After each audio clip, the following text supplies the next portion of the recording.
I'm Ryan, and today we are going to work on an acrylic landscape lesson. All of the tools and materials will be listed in the video description, and if you'd like help with the drawing process, I'll have the traceable up over on Patreon, along with the reference photo for color matching. With that said, let's jump into it.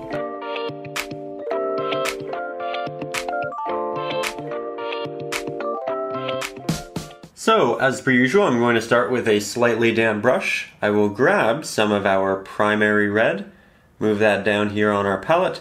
I'll grab quite a bit of titanium white, maybe about double what we used for the primary red. Then I'll grab a hint of primary yellow, and we'll mix these together. The goal here is to render a pinkish orange, and one that's rather bright. I think that might be a little too orange though, so we'll just add some extra red. And that looks beautiful. So I'll take this and I'll start working that right here in between this smaller cloud and this larger cloud. You can see that I'm really able to get some distance with my paint, and that's because my brush is fairly damp. And I'm also able to get this nice combination of sharp lines and soft applications because how the brush is essentially made. Here I'm using that sharp tip just to work around my details and on the horizon.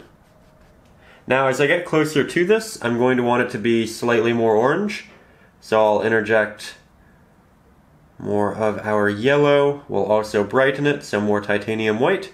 When we get towards the sun, we do want it to be bit warmer, and I'll just paint right around it like that.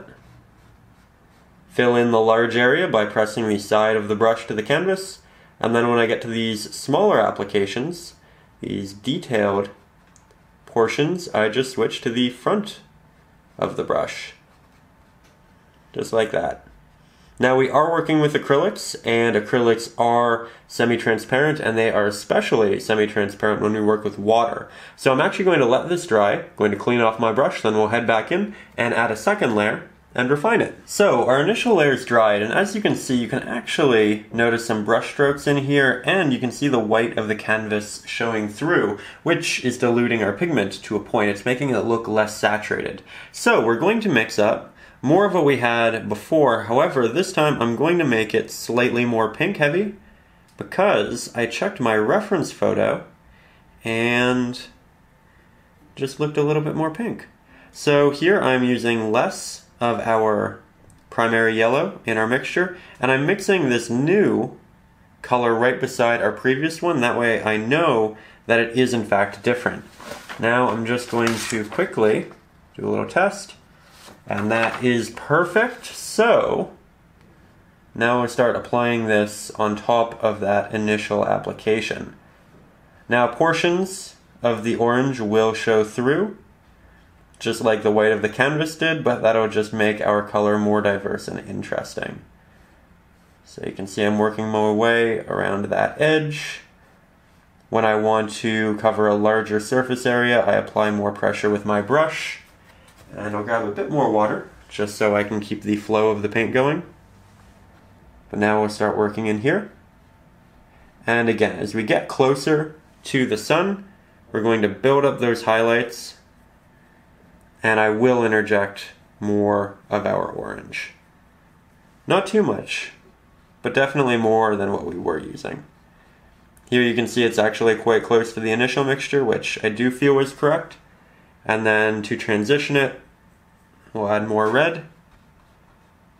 Oh, that's perfect. It's so perfect. I'll also take a bit of this, throw it on the other side of our sun, and blend that in. We'll grab slightly more, work it over here. Now this is our first application over here, so it will be a little bit thin, and this is an area we will want to go back to and touch up in a little bit. Now, while we're waiting for that to dry, we're going to take some titanium white, add a hint of red into it, just the tiniest amount, a hint of yellow, a lot of titanium white, and we're building up the color for the actual sun. We don't want it to be a pure white, we want it to have hints of the other colors that we have in here. but we want it to be significantly brighter. And this is where I am using that sharp point of the brush to render something a bit more distinct. Going over it with many little adjustments, tap here, a tap there, and we can add a glow to that once it's dried. So I'm going to take that pigment off my brush, and now we'll grab some Mars Black for the first time, some of our blue for the first time, some titanium white, and we'll mix up a fairly dark blue with a hint of red, that way it leans into purple. We'll take this, we'll start applying it down here. Now that does look like a really nice color. It might be slightly darker than what I'm looking for. So yet again, I'm just going to test on here, definitely too dark. So what do we do when a pigment's too dark? We add more titanium white. Now the titanium white and the Mars Black are going to mix together, make a bit of a gray, so they'll desaturate our pigment a little bit, but that's okay. Not everything needs to be hypersaturated, and if it is, the painting can start to look a little bit odd.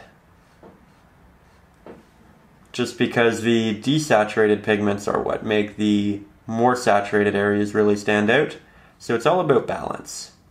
Picking the areas that you want to have that saturation, and keeping a bit of gray out of it, and making everything else slightly more gray so that that area can really shine. So here I'm just working in my distant land masses. I'm working the edges first, because when you have fresh paint on your brush, you're going to be able to render the sharpest mark, and as it tends to dissipate as you use it, you end up with a less sharp stroke. So now that I don't have much new paint left on my brush, now I'm moving in.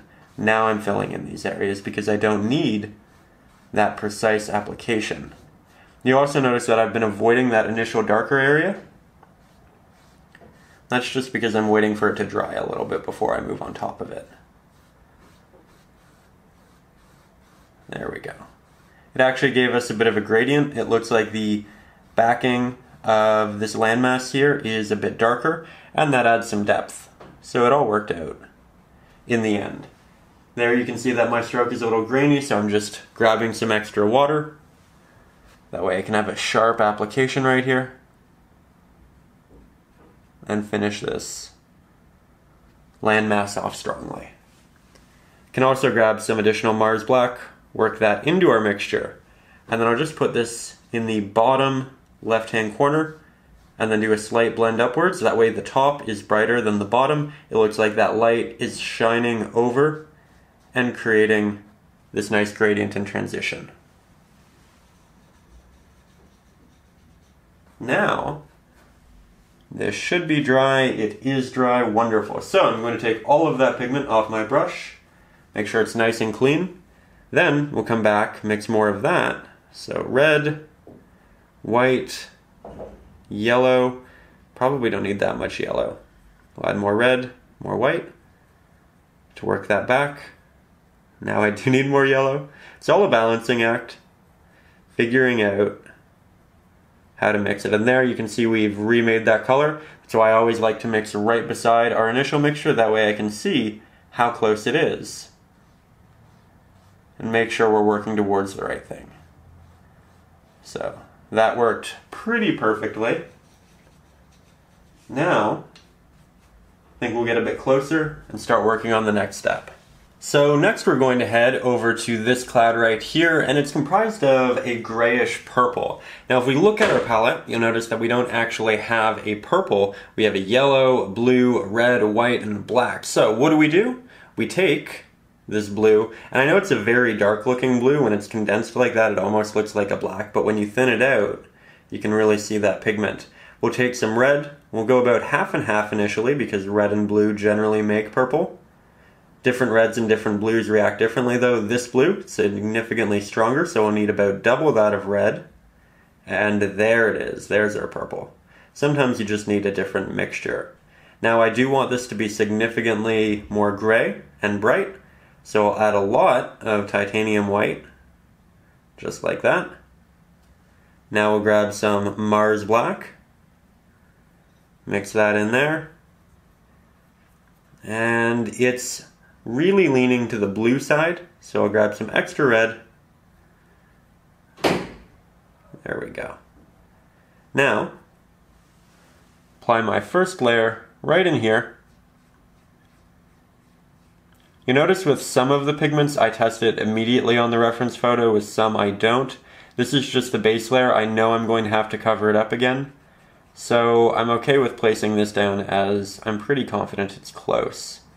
So here, it's a smaller area. I'm using the tip of my brush, and we're just trying to get something nice and sharp. I'm going to now take that extra pigment off my brush with some water, grab some more, and that's just because in the mixing process we built up a lot of pigment on our brush, especially on the tip, and it made it quite difficult to render this sharp detail we're doing right here. So if you ever find that you just mixed a lot of new paint, you really like it, but you're not getting those sharp applications, just take that extra pigment off, grab a small amount from your palette, and you should be good to go. Now we're going to wait for this to dry. No, we're not. There's a little bit more of this pigment right up here. So I'll apply that here, just so I know for later. You can see it's quite thin right now. We'll wait for that to dry, and then we'll come back in with our next pigment. So our purple is now dried to the touch, and I decided to test it on the reference photo while I waited, and I noticed that it was A, a little bit too bright, and B, a little bit too blue. So what do we need to do when we make an adjustment? So, you know, how do we make it brighter? How do we make it darker? Well, we can add some Mars Black, we can add some red, and that should be significantly closer to what we want. So we can just start applying it, or, again, do a little test here.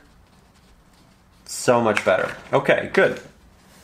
So I'll just start working over that initial application. You can see that it's darker because the pigment itself is darker, but it's also no longer showing the white of the canvas through it.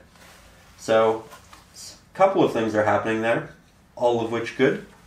Something else we can do to make this cloud interesting is remix the pigment we used for the sky. So lots of red, tiny bit of yellow, a little bit of white. Close. There we go. And we can actually just start taking portions of it out. So you can thin it down if you need to. You can create little openings and spots, make it interesting. Just try to avoid a perfectly straight line. We're looking for something a little bit more interesting. We're looking for divots in it, looking for different reactions. That's what we're doing right here. Now, after we've done a couple of layers, we're going to take a mixture of that pink that we have and a mixture of that darker cloud color. And with very fine, small little strokes, we're going to create little break-off pieces for this cloud. This is going to make it look so much more realistic. And because it's a combination of the color of the sky and the color of the cloud, they're going to look like semi-transparent clouds, and it's going to add a lot of diversity to the visuals here in the painting. Now, I think it's also worth noting at this point that you may hear a little bit of hammering in the background. As I noted in my last cityscape lesson, there does seem to be a little bit of construction happening around my apartment.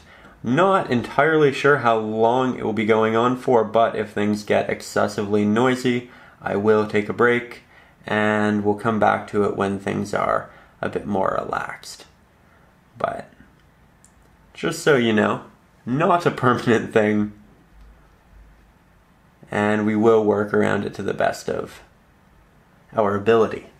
But there you can see significantly more small clouds, a lot of extra detail, and a really, really pretty effect. We're using quite a bit of water here so that they are semi-transparent, and we are using a mixture of the two pigments we've been predominantly using. With that, let's now start working on the larger cloud. Now, this larger cloud, it's going to have quite a dramatic value change. It's going to be very dark in some areas, very bright in others. And what's actually quite interesting is this color right here that we used for the landmass is essentially the bottom color of the cloud. So we know what we're mixing towards. We know we need a nice mid to dark blue with some gray in it. We have that on our palette. We can use that reference. And here, I've used all of those same colors, except this time, it looks different. It's a bit brighter, it's a bit more desaturated, so how do we solve that? Well, we solve the saturation by adding more of our pure blue into it. That's good. It's still too bright though, so now we'll add some Mars Black, not too much. We'll add little bit by little bit, and there we have it. That is our initial color. So, there we have some problem solving.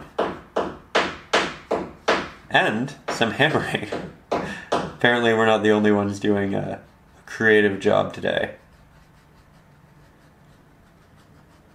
Look at that. Matches so well. And I'm using the body of the brush, meaning the majority of the side of the bristles, to apply this very liberal amount of paint. Now I'm going to take all of that paint off my brush. We're going to just use the tip of it, and we're going to apply very conservatively. So this is where we do our detail work. This is where we create small little edges.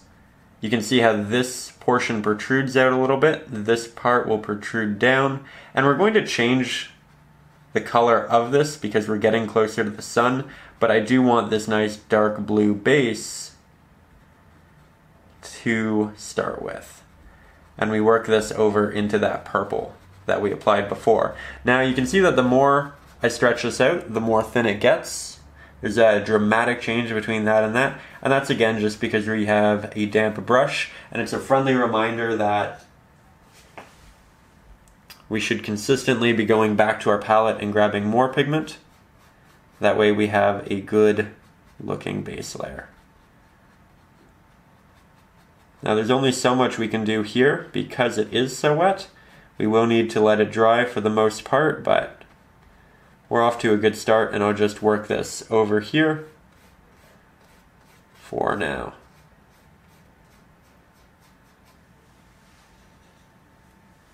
Mix some more paint, quite a bit of blue, quite a bit of black, not too much white. And you can see that we were closer with our mixture this time. And that's just because it's practice. Eventually, you'll be able to get it in your first 1 or 2 tests. And there we have it. We'll start up here on this side because it's not all that watery.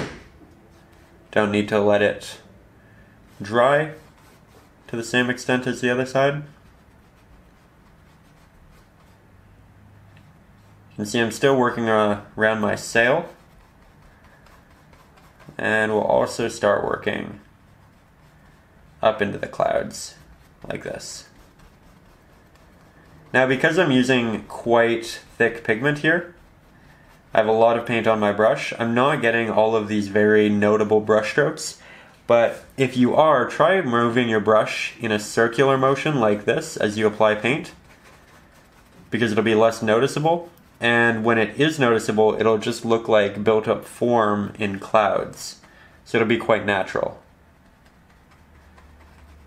Now here, we have the edge of this cloud. There's another cloud that's right behind it, but it's a bit more thin.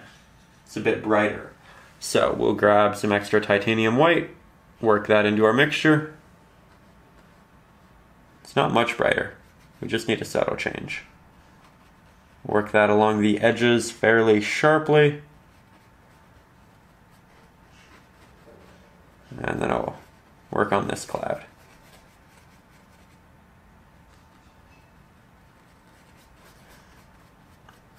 I think when a lot of people are beginning painting, everything is a steep contrast and a heavy saturation. But the more you paint, the more you learn there's a lot of beauty and subtlety, and not having a dramatic color change can actually be incredibly advantageous for the piece. We'll have this blend down into this cloud, right down here. That way it looks like they're connected, but this one's a bit farther away. There we go. We'll go back to our darker mixture. So again, mixing on top of / beside.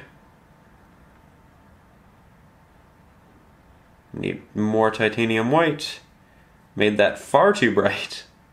So what do? We make it darker. The white and the black mix, they make it too gray. We grab more blue. Grab more blue. We're going to have a lot of this pigment. And there we have it. So, now we can start applying over here again. We can start applying over that initial application because it has dried. Remember to do the edges relatively early while you still have a lot of watery pigment. Then you can start working up into these areas.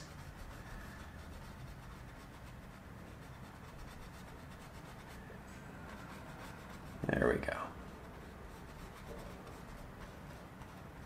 We'll have a bit of an opening where we'll see the sky and some really bright clouds right there.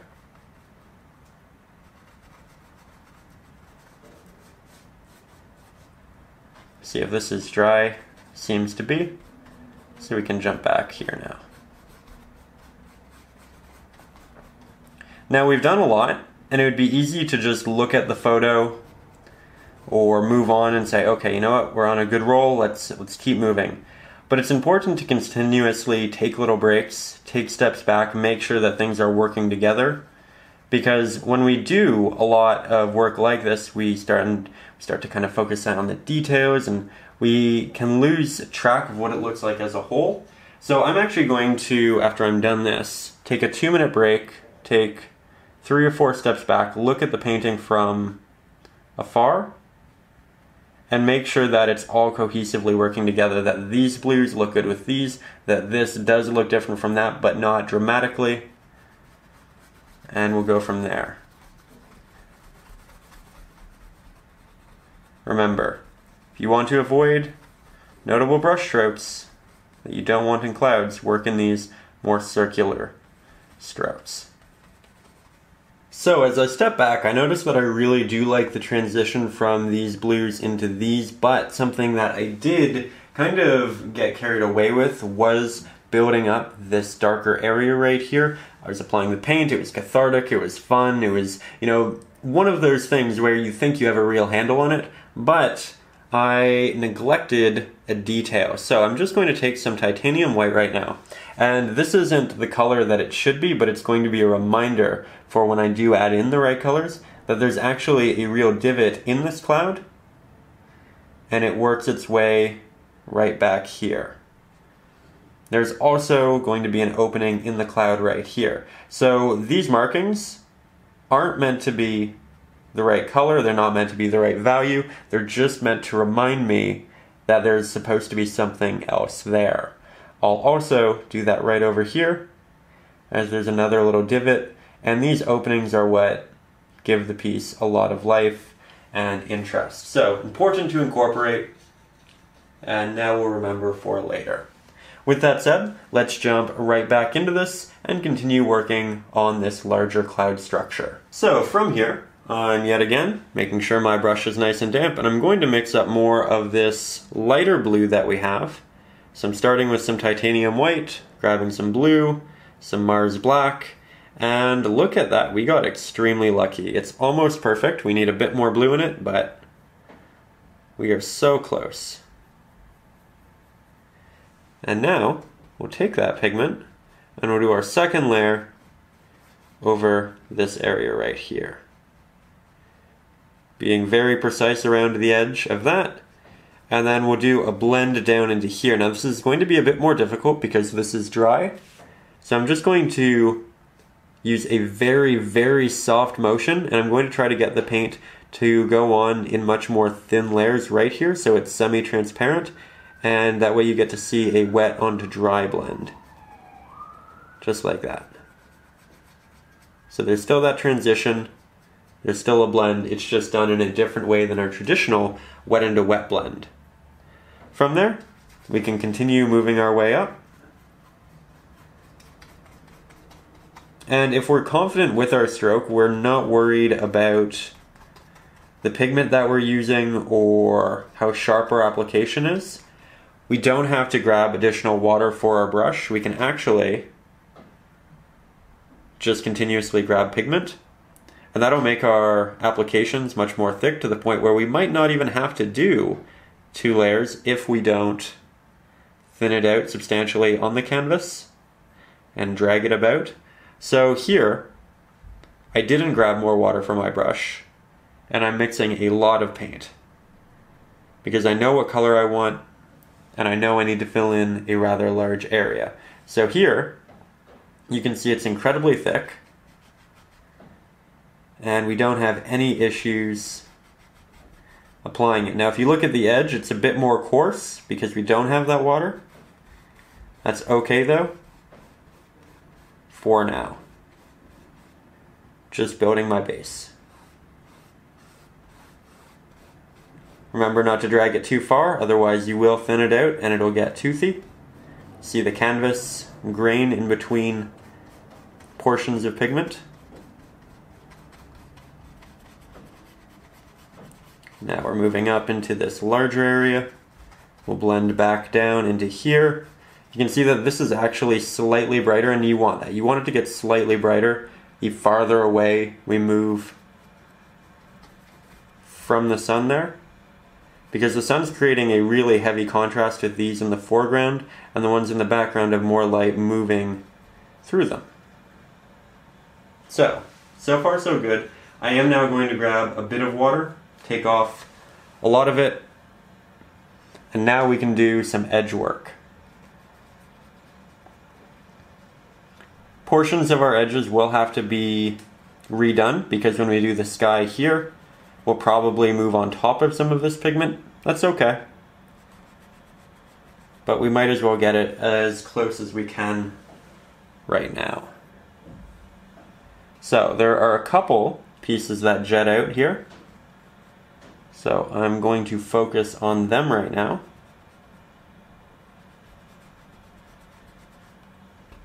Some paintings require not so aesthetic underlayers, in that when you're working on it, you say, oh no, what am I doing? This, however, so far is going really well. I think it's quite pretty. Generally, I feel like the painting feels beautiful in that final kind of 10-15% of it. And I always tell people, don't get discouraged if it doesn't look great initially, because generally it doesn't, and generally it isn't supposed to. But occasionally you find a painting and the process is something that is quite pretty as well. I think we're there right now. We have some little wandering clouds. We have some up here. Of course, these really should be added in later in for the most part, because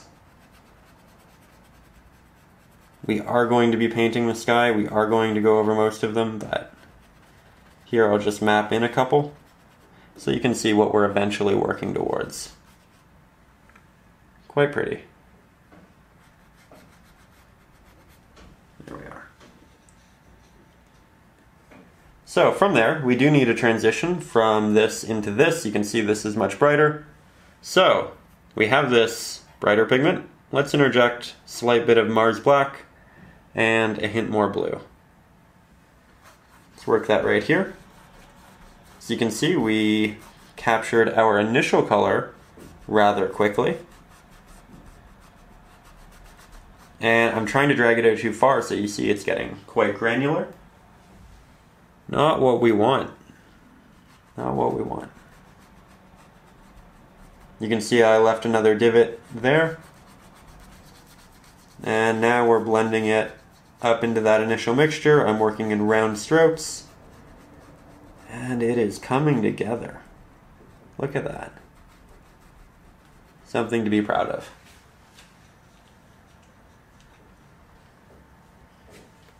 We'll also use a hint of this darker pigment for right down here.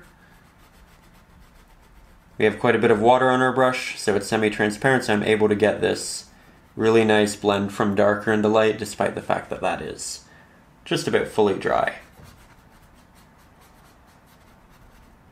You can also work some varying levels of highlight and shadow over here to create some slight separation in the clouds, make some look like they're closer and farther away. You don't have to, but it's an extra detail you can interject should you want to. With that, I'm very happy with this area as is. I'm going to let it dry. I'm going to clean my brush, going to clean my water, then we're going to head into this highlighted area right here. And I want to clean everything first because we've been working with a lot of blues. We're about to jump back into some yellows, and if you have blues on your brush or in your water, and then you grab yellow, sometimes it can get a bit diluted and turn into green. We don't want that, so just make sure things are nice and tidy, and we'll jump into there. So now we're going to stick with that same brush, and we're going to start mixing a pink relatively similar to what we have down there. So I'll start my mix on top of our previous dry mixes. Here we have a pink. Here we make it slightly more orange. And now I'm going to test it on my photo and just see what direction we need to take it. Looks like it just needs to be slightly darker. So I'll grab the smallest hint of Mars Black, take off the excess over here, and then work that in. Now, we'll take this pigment, and you can see it's a bit of a darker pink than what we've used before. We had to be really careful with that Mars Black because Mars Black and primary yellow do tend to make a green. And now, we're just going to fill in the top area right here. This bottom area is going to be more clouds, but they're going to be better lit and significantly brighter. Probably a little less saturated as well, because the more light we have in it, the more white it has in it, and therefore the less saturation it can kind of show. There we go.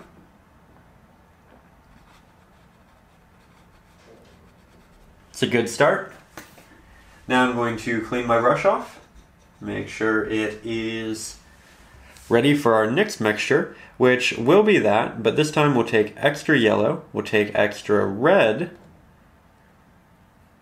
take some extra titanium white, we'll build up something brighter, something a little bit more warm, so it's orangey. You can see the contrast there. I'll test that. You don't have to test on your reference photo. This is just something I like to do when we work with a lot of very similar pigments to know I'm on track, but it really isn't necessary. Just kind of a potentially helpful step. So here you can see that I'm working that right into the pink, doing a soft blend, using the corner of my brush for those edges. Then we'll come down here and we'll do more of the same. Don't want to work it over the blue too much. And then hypothetically this pigment is the color that goes here and here. However, this is quite thin, and even when I try to apply a lot to it, it still looks quite dark. So, how do we overcome that? Well, we take all of the water off our brush. We say, okay, we need that mixture, so let's go to a clean spot on our palette that doesn't have any water. Let's grab quite a bit of pigment. There we go. Now we'll apply this, and we won't spread it out far at all. The more we spread it, the more we thin it. That's not what we want. May still take a couple layers, but by going in like that, it'll be significantly more quick and easy. We'll also throw just a small portion right over there. Then we can take this and we can create some smaller clouds up here, blend it into the pink, go over that initial mixture now that it's started to dry, build up the thickness. And as I get higher up, I do want to make this more pink, so I'll add extra red.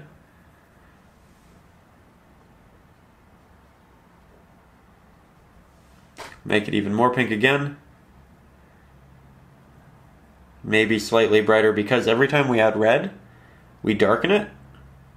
Because we take a predominantly white mixture and we add red, and red is a darker value. So there we go. And now we have this very subtle diversity happening in our sky right up here. So lots of different colors. It's difficult to distinguish what they are and when those changes occur, and that's exactly the detail and the diversity that we want. So yet again, taking pigment off my brush. Now I'll head back in here with an even brighter mixture of that peachy orange that we've been using. You can see it's getting incredibly bright.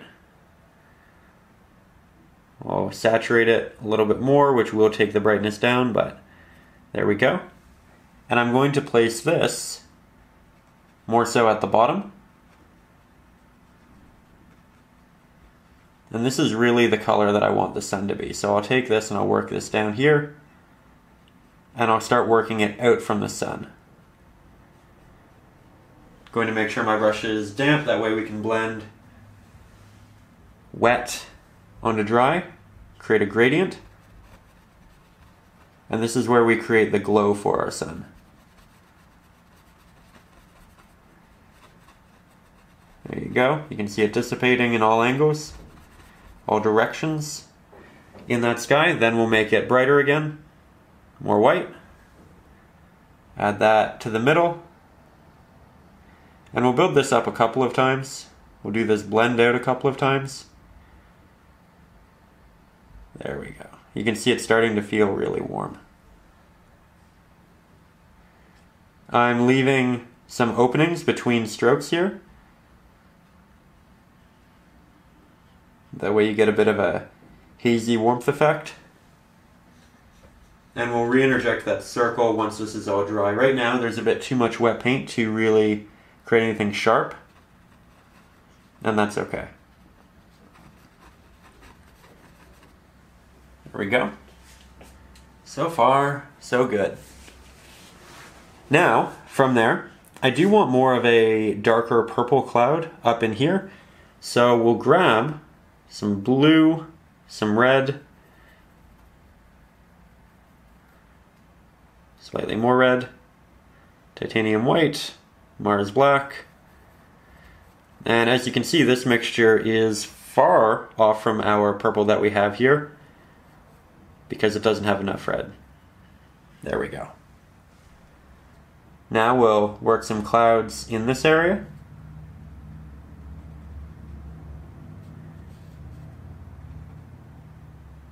We want this to be quite thick in the end, so right now it's a little thin.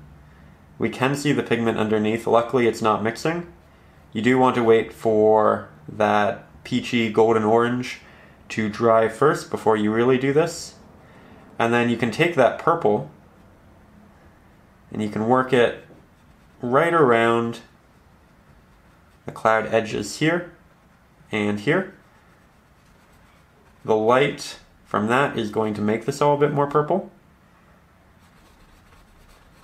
But I wanted that dark blue base for something consistent all the way through. So, starting in the middle, I'm working to the left, I'm working to the right. We'll throw a hint of it up here. This is where we really diversify our color. Remember, by keeping your brush damp, you get those softer blends and transitions. You know, we'll make it down here because if you have a more purple base than a blue base, then you can work yellow and oranges on top of it more safely. But again, I want it to really stop here because I want this color and this color to essentially be the same. That's important. A defining factor of the image for sure. There we go. Like that a lot. So from there, we hope that this is dried and we can go back over it with another layer. It has, to a point, I was able to get in some extra paint, not too much. Remember, it's not really worth fighting.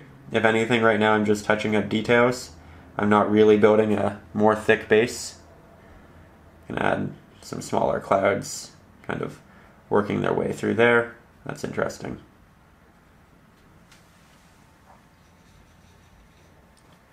But so far, so good. Now, what we want to do here is, again, we want to build more light. So let's set a standard for what our brightest color can be. We'll add more titanium white to our mixture that we used for this. And, oh, look at that.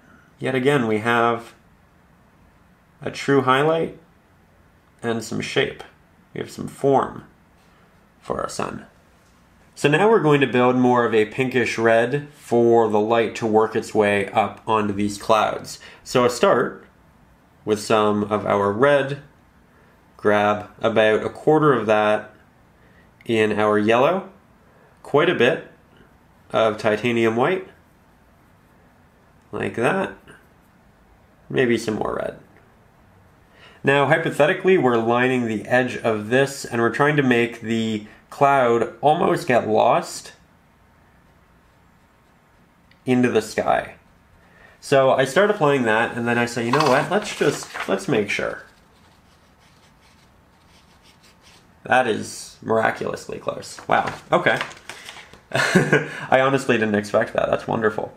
So the difference that's occurring is that in the picture, the only pigment that's right here is the color we just mixed. It is that color. But what we have on our canvas is that color plus the dark blue that's underneath. So we need a thick layer, which we're not going to get in this initial layer because we have quite a bit of water on our brush. And right now I'm, instead of kind of trying to double down and make it more thick and put more pigment there that just won't really stick, I'm mapping out where this is going to go. It quickly dissipates to the sides. We don't have too much. And it will work its way up quite a bit.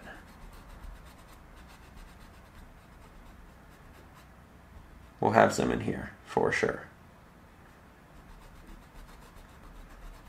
I'm using a very soft stroke with my brush to avoid a lot of brush strokes and to get something fairly transparent.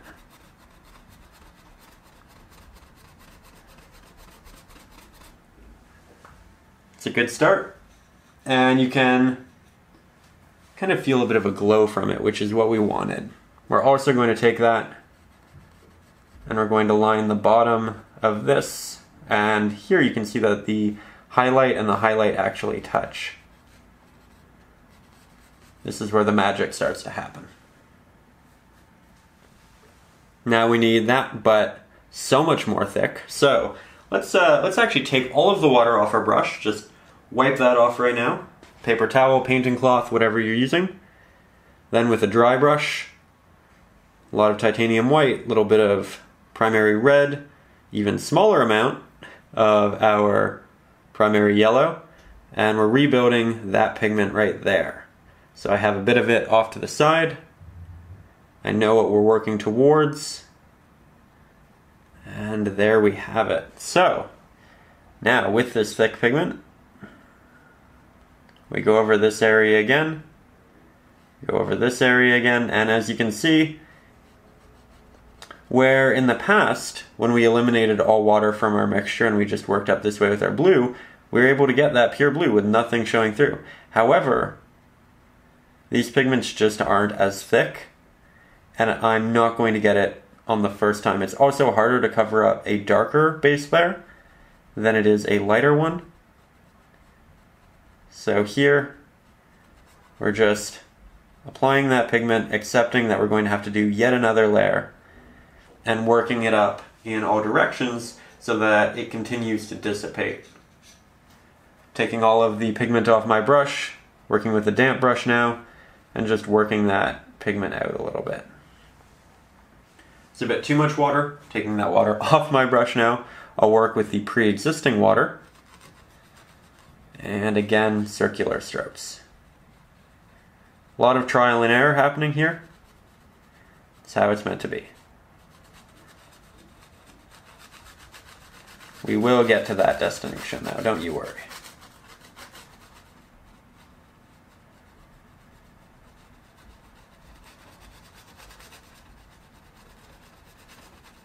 Now, once you have quite a bit of water on your canvas, it can be difficult to work with.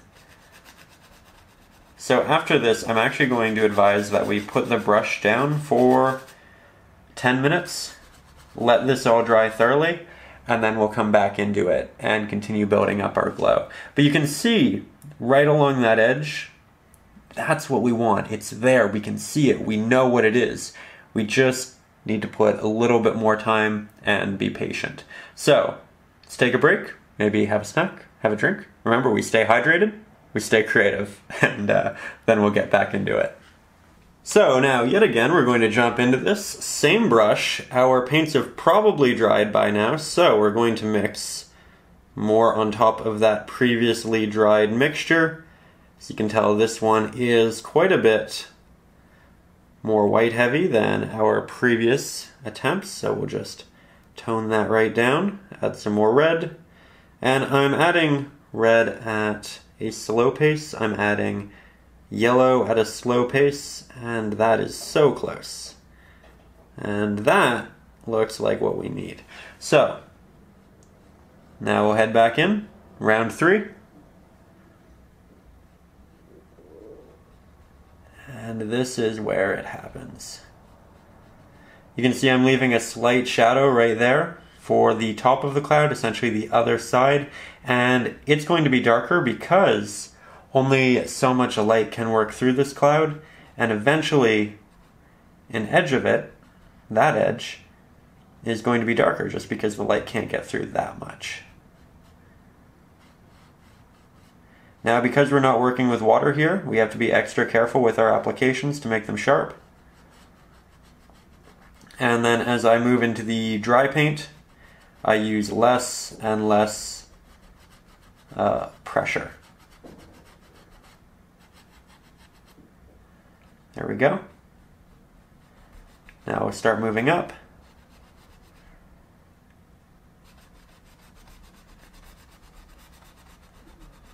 Don't work too quickly. I think I just got a little excited over there. Started doing more than I necessarily should have. It's okay, we stopped on time, but it was a good reminder that yes, we're filling in an area, but we should still be taking this slow. I'm also predominantly working with a horizontal stroke at this point. There's a bit of a swirl in it, but the majority of it is moving back and forth, so if there are open areas, it looks like shadows in these clouds. Now I'm going to take all of the pigment off my brush, make that brush a little bit damp. We'll go towards the edges of all of these applications. And I'll just start a slight blend out. This will give us a softer blend than what we were able to achieve with the fully dry brush. It will thin our pigment more and more. It's okay.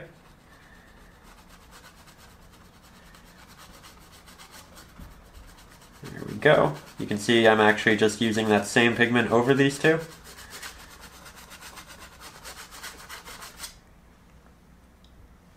And we are so close.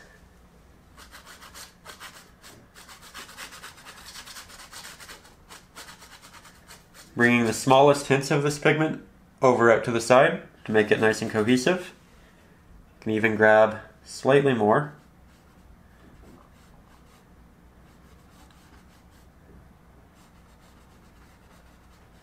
There we go.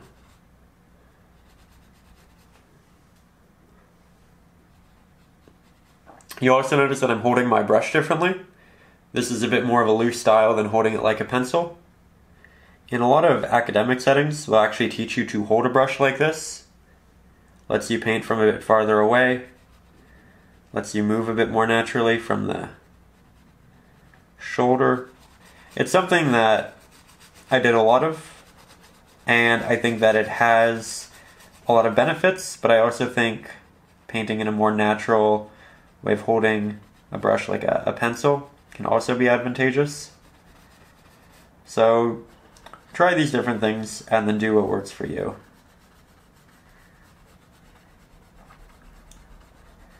Just going over this area a good number of times until we get that real glow look.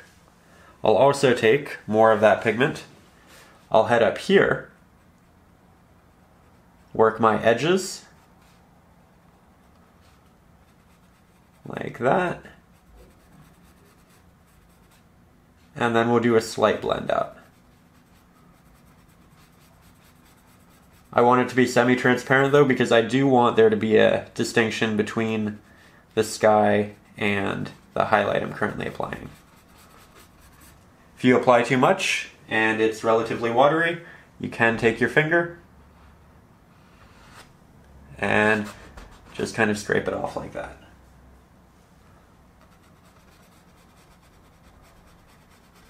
Just going to make it look a bit softer and a bit more cohesive.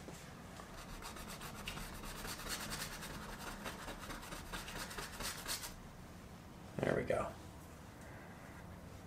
Really coming along.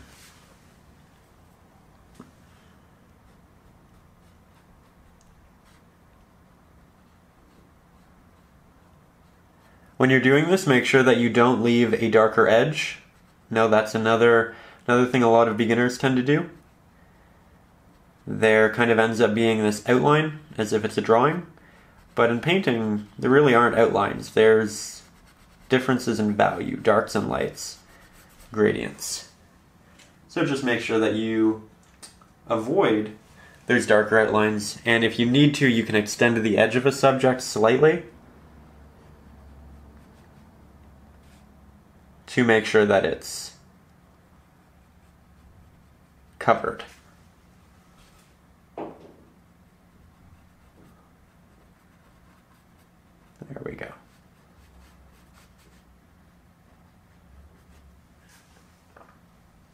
I'm also going to add a hint of this over here in between our dark and our light cloud, putting it on the front of the light cloud, and then I'll blend it back. So we've applied it. It's fairly watery. I took the extra water off my brush, that way I don't have too much. And then we'll just move out. Very subtle, but effective. Okay, so from here, we can start working on our next step, which is actually a bit higher up. You know, I said we were going to move on, and then I noticed this right here. I did it. I left this darker underline. That's exactly what we need to avoid. And you know what, I'm actually glad that that happened, just so you had a visual example of what I was talking about. So here, I'm going back over that edge, and I'm making sure that edge is the lightest portion of the cloud. There we go. And then you can have it move into that darker pigment as you move up. So now we're going to work up into this larger area of the sky, and I'm actually going to continue using this brush. It's served us incredibly well thus far, and I have a lot of confidence with it with these clouds. So we'll start by taking some blue. We'll take some red, mix these two together, create a bit of a warmer purple, so let's make it red dominant, like that. Could even lean into pink. Then we'll grab a massive amount of titanium white, like that. We'll grab a good amount of Mars black, maybe a third of what we used in titanium white because it's a much stronger pigment, and we do want this to be relatively bright. And then I'll mix that slightly over into our purple, and I'm trying to create the color for our sky right here. So I think that's what it is on the photo. We'll give it a shot though. So just take it, and you can tell that it is far too dark. Far, far, far too dark. So I'll take what I have on my brush, I'll wipe that off. I'll grab a lot of titanium white. I knew we needed a lot of titanium white, I just didn't know we needed so little of everything else. So then I'll grab a hint of what we were using, and I'll mix that right beside it. Say, okay, much brighter, let's give that a shot. Now we have something that's far too bright. And I think it actually leans a bit more orange. So we'll grab some red, we'll grab a hint of yellow, about half of what we're using red-wise. And you can see how dramatically our colors changed here. See what that looks like? By far the closest we've gotten. Still a little bit bright, still needs more red.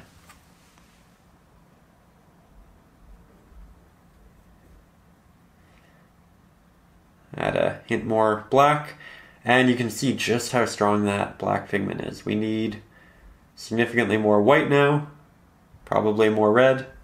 I think we're getting there though. This is a friendly reminder that we don't initially go with the first color we mix, that we keep trying. Now, yet again, it's too bright and we need more red. So, we'll add quite a bit of red this time. We'll add some extra Mars black. We'll see how this looks.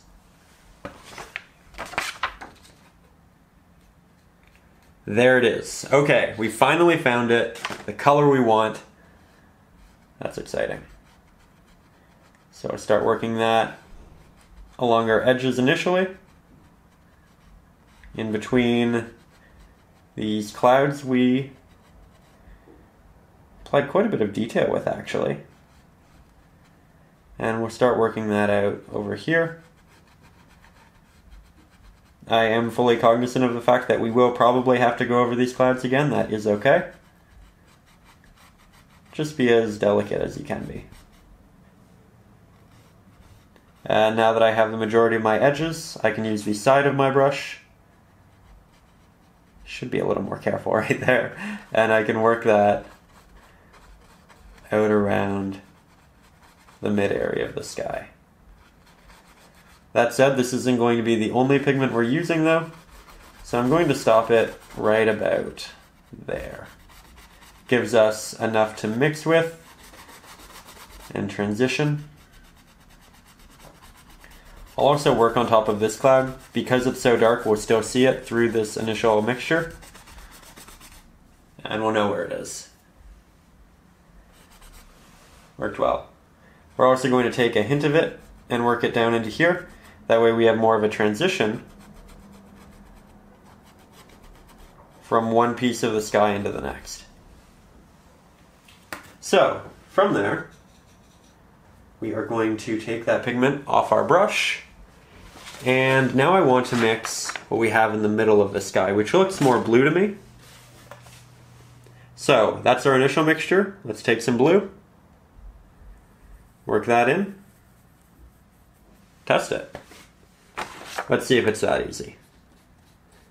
Oh, wonderful. Just needs to be a hint brighter, and we're there. So, I'll add a touch of titanium white to it, just to begin. Then, because we need a lot of it, we'll mix right beside it a massive amount. So, blue, red, like I said, a lot of paint. So much titanium white. A little bit of Mars black, not much.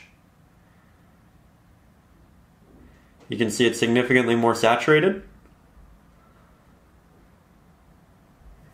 So, we'll just try to take as much as we can off that brush. We'll add a lot more titanium white. We'll add, again, a small amount of Mars black.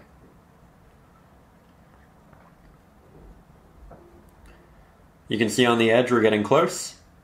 So I'll just make what we have here consistent. That way we don't have to go back and remix all of it again in a second. We'll make it brighter, we'll make it darker, brighter, darker.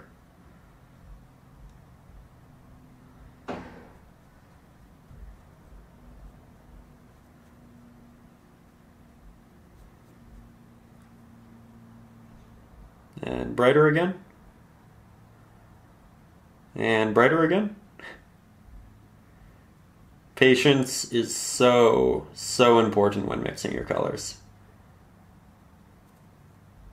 Now I have a bit too much paint along my brush, as you can see, so I'm actually going to take this off. I know it's an excessive amount of paint and you can feel a little bad about not using that much, but honestly it's necessary to continue the mix properly. So we'll grab a lot more titanium white, and I'll just mix this portion first. And that looks correct. So now we'll grab more titanium white, we'll mix this portion, We've definitely made more pigment than we need to. I generally don't mix a lot of paint at once just because I think it's very advantageous to continuously go back and remix your pigments. But we did have such a large area, I thought, you know what, why not? So we'll definitely have enough to finish off the space we need. We will have extra. We can continue blending with that other colors if we'd like. But I hope that kind of illustrates how when you do mix a lot of paint, it is more difficult to get to the colors you want. So your initial mixture should always be a small batch, and then you should aim to remix it after that. So here, I'm actually putting it right on top of that initial mixture. I'm working around the sharp clouds that we have over here, putting it along the edges of everything we've done. Just like that.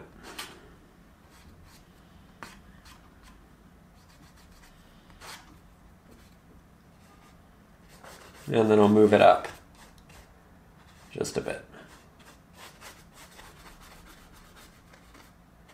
Because I have so much paint, I don't really need water to make sharp applications. And now we have a very hard line in our sky, which we don't really want.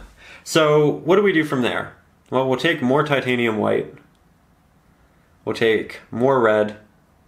Take a hint of yellow. We'll take the color we are currently mixing with. We'll create something that's more similar to our initial application in the sky, and we'll blend the two together.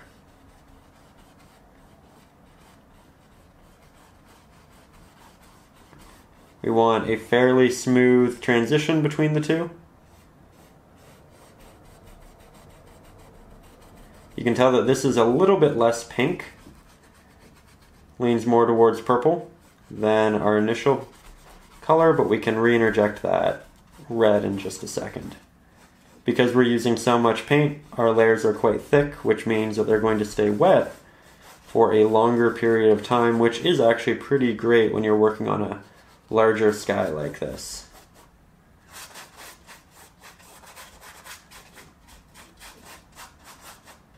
There we go.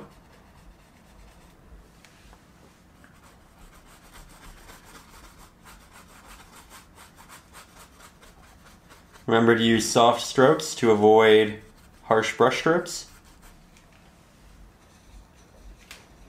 Starting to come together. Taking all of that pigment off my brush. I'm going to take some extra red, throw that in there. Extra white, brighten it up, but keep it pink. Looks good. Throw that down here. Keep it cohesive.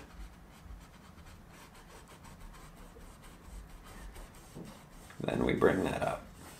At this point, I am committing to making my piece slightly more pink and purple than the reference photo, which does lean more to the grays and blues, especially at the top. But I'm actually very happy with that. That's an artistic liberty I am pleased to take, as I personally love it when seascapes lean more into these colors. Now I do want more of that pink working its way up, so we'll grab some of that, some of that. I'm actually going to mix over here just because we don't have a lot of pigment over here. It'll be easier to work with, distinguish, play with. How close is that?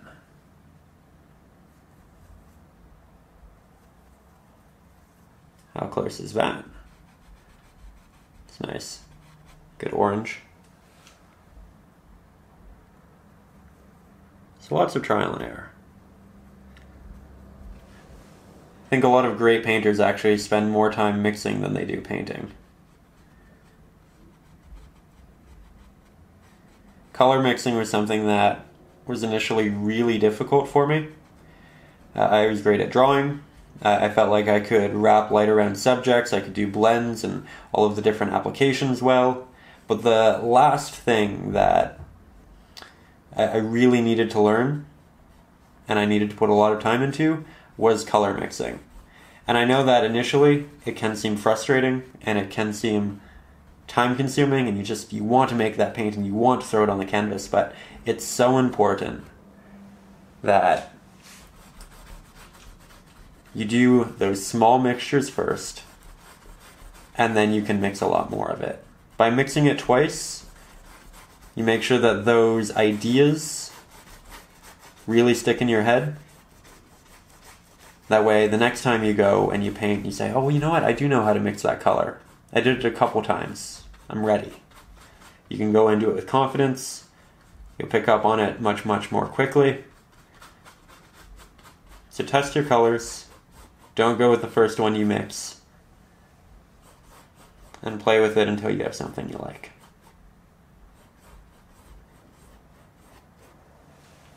Again, definitely going with a more purpley pink than a reference photo, but I really love what we're making here. So with that, I will grab more of our gray mixture. I'll head up towards the top. And it's great that the edges and the top are going to be more gray, because the more gray something is, the more it looks soft, the more the eye doesn't necessarily go to it as much, and it will just really pronounce all of the saturated colors we have down here.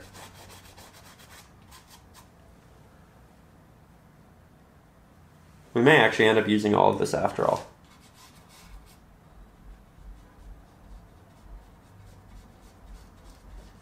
There we go.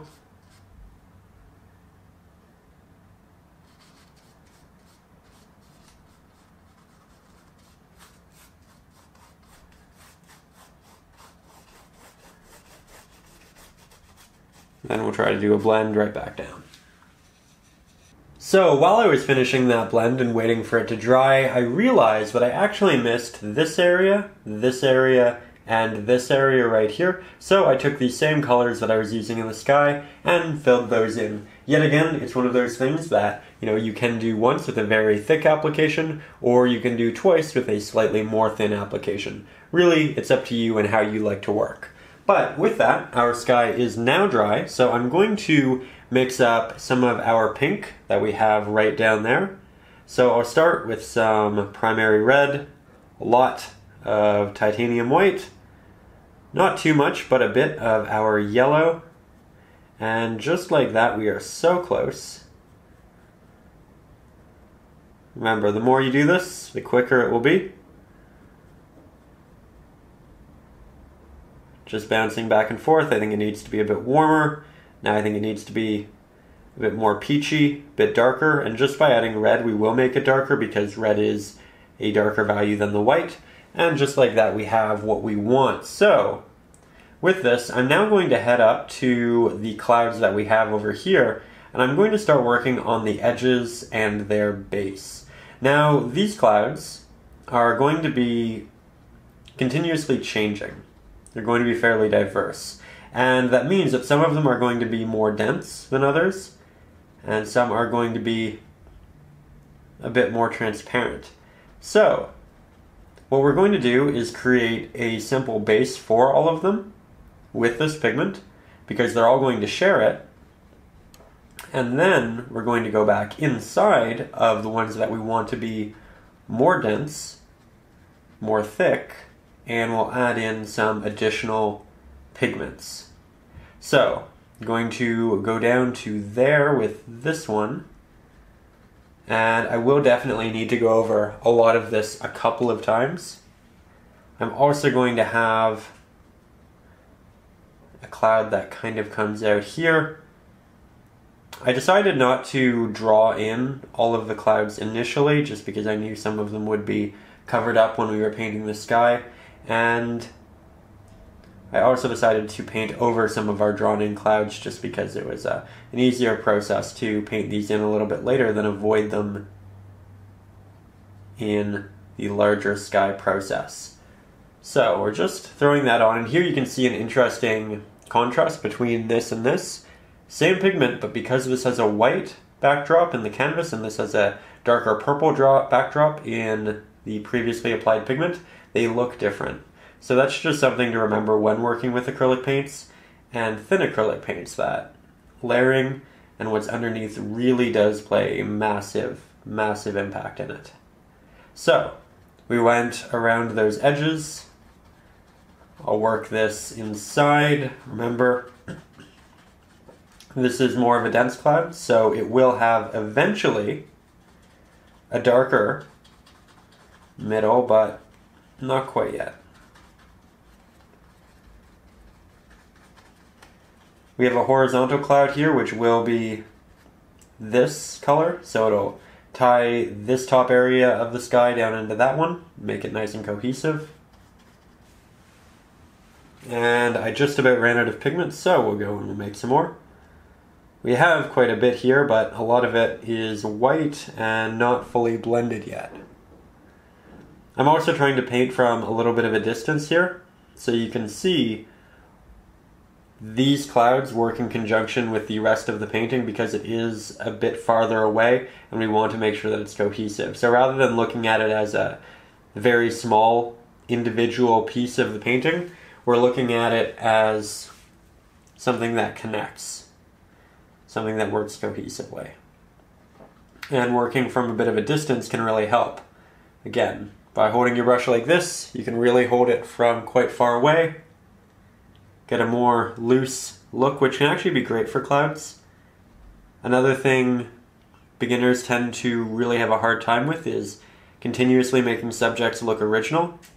And when you kind of relinquish some of your control in a brush holding position like this, you can actually get a lot more of an interesting application.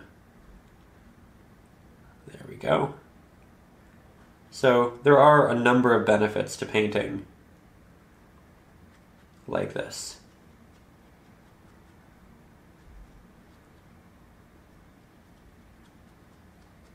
And we'll just fill in this top area. I have a tiny bit of a purple sky right there, which I'm avoiding. And then essentially as we get farther back here, it'll all be dark, but we'll fill that in anyway, just for consistency's sake, and that way when we build that next layer, the color underneath it won't be titanium white, or the white gesso that was used initially on the canvas. It'll be this pinkish orange that we've applied. I'm also going over some of our previously applied areas now, thickening that pigment. And on the note of the titanium white gesso, I didn't gesso this canvas myself. This canvas came gessoed, and you can tell if a canvas is pre-gessoed by the fact that it is white. Natural canvas is more of a beigey brown, so if you're in a store and you see a white canvas, it actually has gesso on it. You can buy gesso and add additional gesso to take out tooth and to make it more smooth, if you'd like. And generally more costly canvases come with more layers of gesso. Just something to consider. Some people really like working on heavily gessoed canvas because it allows you to really move paint about, but some people don't like it at all because you have to do so many layers because the paint doesn't sink into it. You work on top of it and then you have to do a lot of application. So it's one of those things that it's very subjective. Different people like different things. So there we have our starter, our base, and now we are going to make a bit more of a darker purple, something similar to that. So we'll grab some red. This is fully dry, by the way, so I'll work on top of that just so it can be close to that and we can see how they work together. Going to make it red dominant. We're going to make it quite gray, so we need a bit of Mars black. Don't need that much, and we'll need quite a bit of titanium white. Mix that together. You can see it's less saturated than our previous purple. That's a good thing. I'm going to put the palette down. I'm going to pick the reference photo up and work there. As you can see, it's significantly too dark, but it's the right color.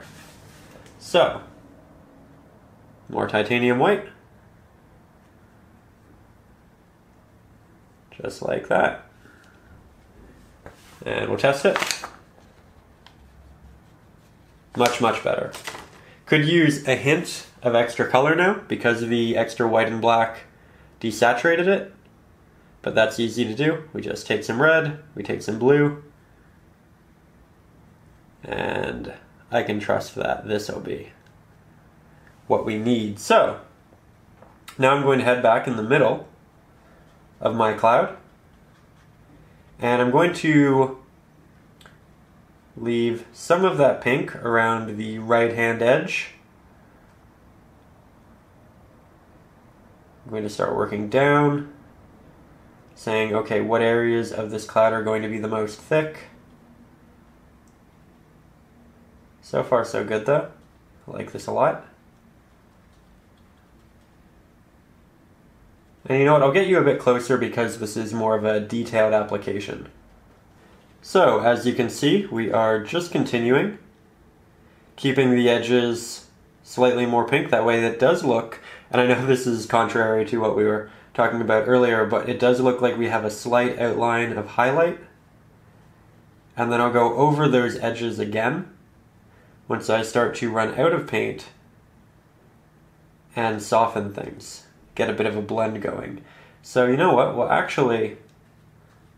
I'll use the majority of what's left on the brush, build up that base. I'll take all of that pigment off my brush, make it damp, take off that water. We'll grab some of the pink that we were using. We'll come back up and we'll create a nice wet on wet blend here.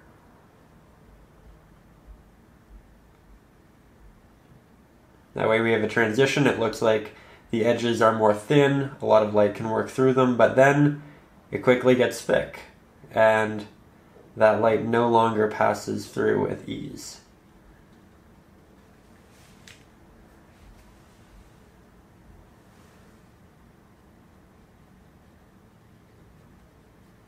There we go. Can take some of that mixed pigment and work it over here to make this cloud look more thick.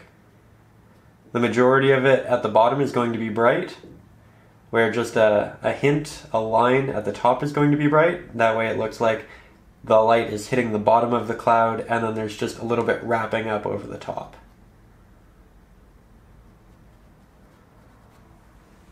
There we go.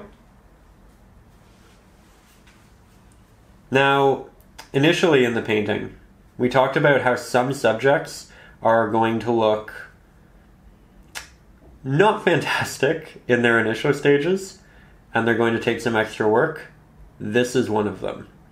We've done a lot here where it's just went incredibly smoothly, things looked beautiful through the process, and I noted that that is not a common thing when working with acrylic paints, just because they are so thin and just because they do require so many layers.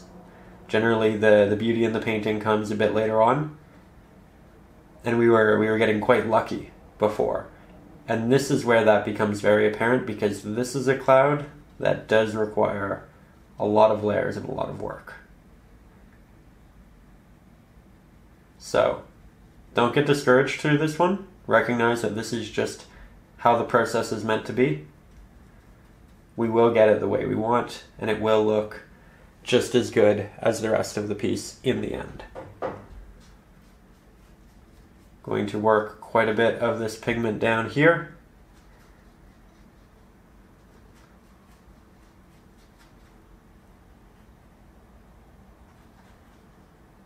Have this come up. Go on top of that one. Here this cloud is smaller, but it's dense.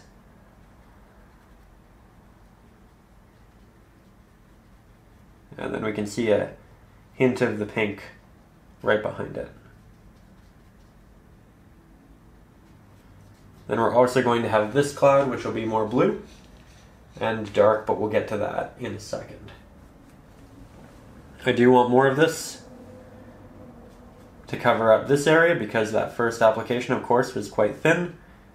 We start in the areas we want to be the darkest, and then we work to the edges, making them softer.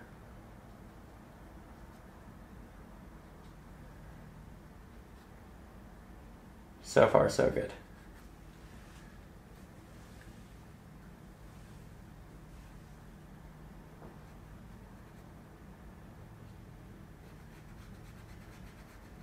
Using quite a bit of water on my brush to get these very small strokes happening right now. Now because these lean more towards purple and they aren't as stark as this, these do look a bit farther away. And we can bring them closer to us by taking some blue, some Mars black, some primary red, some titanium white. We're essentially mixing till we get this nice dark blue that we had before. So more black, more blue. So close. A little bit more white. And now a hint more blue should do it. There it is. You can see better on that angle. Friendly reminder, acrylic paints are quite reflective and can actually be quite deceiving because they are that way. Sometimes you might be looking at a pigment saying, oh, you know, that looks great. And then as it dries, you say, oh, that's significantly darker than I thought. That occurs for two reasons. The first being that acrylics innately dry slightly darker than when they're applied, but also because that reflection is probably going to make it look a little bit brighter.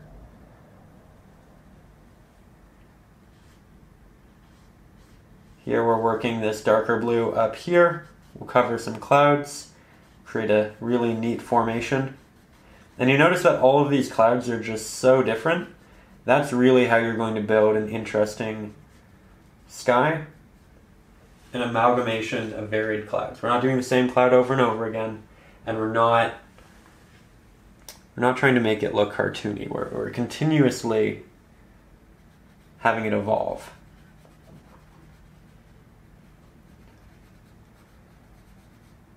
There we go. Also checking my reference photo all the time. Just making sure that I'm following its general ideas. It's okay to stray from the path. It's okay to make it your own, but it's going to give you ideas that you innately wouldn't come up with. In our minds, generally we simplify things. And so it'll make sure that I'm not just simplifying, not just doing the same thing over and over again. There we go.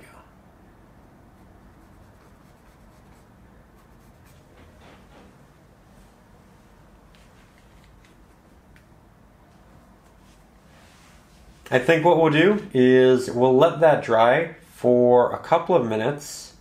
And you know what? I say that, I see one more thing I want to do, and then we'll let it dry. I want more of the pink that we have here.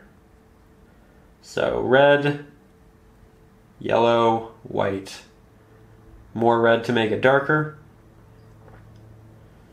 More yellow to make it orange. There we go. Now this should be that color. It is. Good.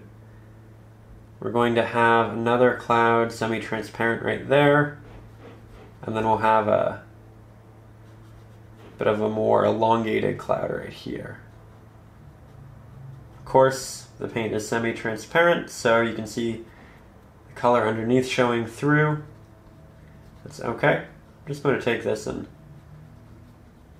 work on the edges a little bit. Probably spend 5 or 6 minutes doing this, and then I will see you for the next step. So it's been a couple of minutes, and now we're going to get very detail oriented. So this is the highlight we were using. Now we're going to grab some titanium white, move that off to the side right beside it so we can continuously compare. I'll add some red, I'll add some yellow, and we want something brighter, just like that. If anything, we can add just a hint more red to it, but not much. And now we're going to find the edges that are going to be receiving so much light. So generally the ones on the bottom, but occasionally the ones at the top. We'll work this along those edges, and then we'll do a slight blend up into the rest of the cloud. See that? Just doing a small little tap and blend. You can do more there. Make sure you keep your brush nice and damp. You'll probably want a clean brush and clean water for this. just because we were working with blues a little while ago, and this is another pigment that will not like blues in the mix or on the brush.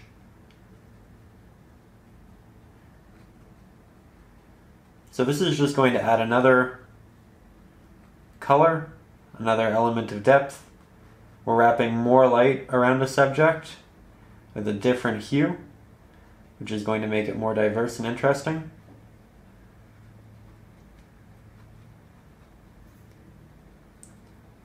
And you can see I do move up, I relieve pressure, I let it get more transparent.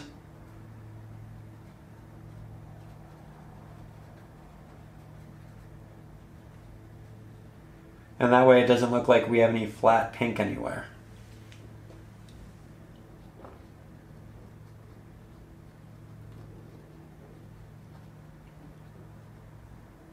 There we go.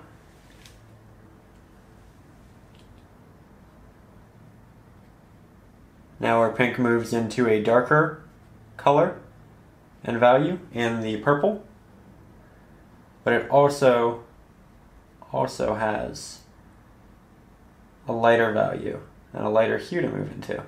So it's constantly evolving.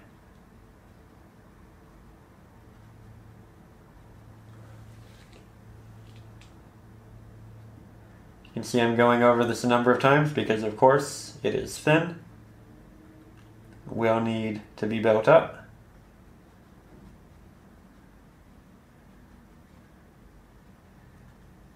Different edges have different opacities, different amounts of pigment. Some are sharper, some are softer. Again, diversity is so key in this. Then I'm bringing it down a bit farther.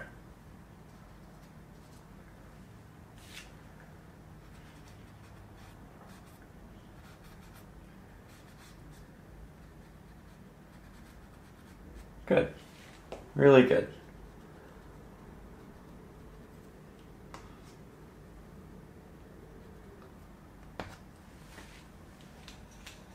Now that you have a wide gradient, if you want, you can take more pink and work that back in until you get the balance you want. If you want it to be a very dramatic cloud, then have a massive contrast between that highlight and that. Don't have much pink. If you want it to be a bit softer, incorporate more pink and lessen both the darker values in the purple and the lighter values in that. I'm personally going for something softer, so you see that I'm continuously working over my darker colors with these thin layers of lighter colors and just building that up. This is something that will take time. This is something that will take many layers. And there's nothing wrong with that.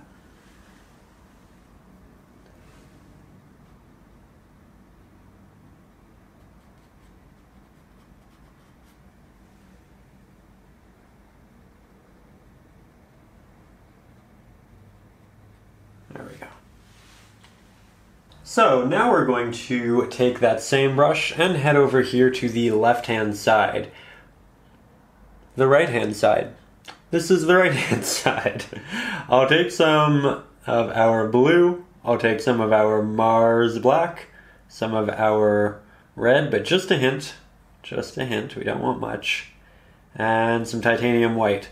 Yet again, we are mixing our darker blue, so more Mars black, now it needs more saturation, more of our blue needs to be a bit brighter, we'll add titanium white, still too desaturated, more blue, still too dark, more white, and there it is.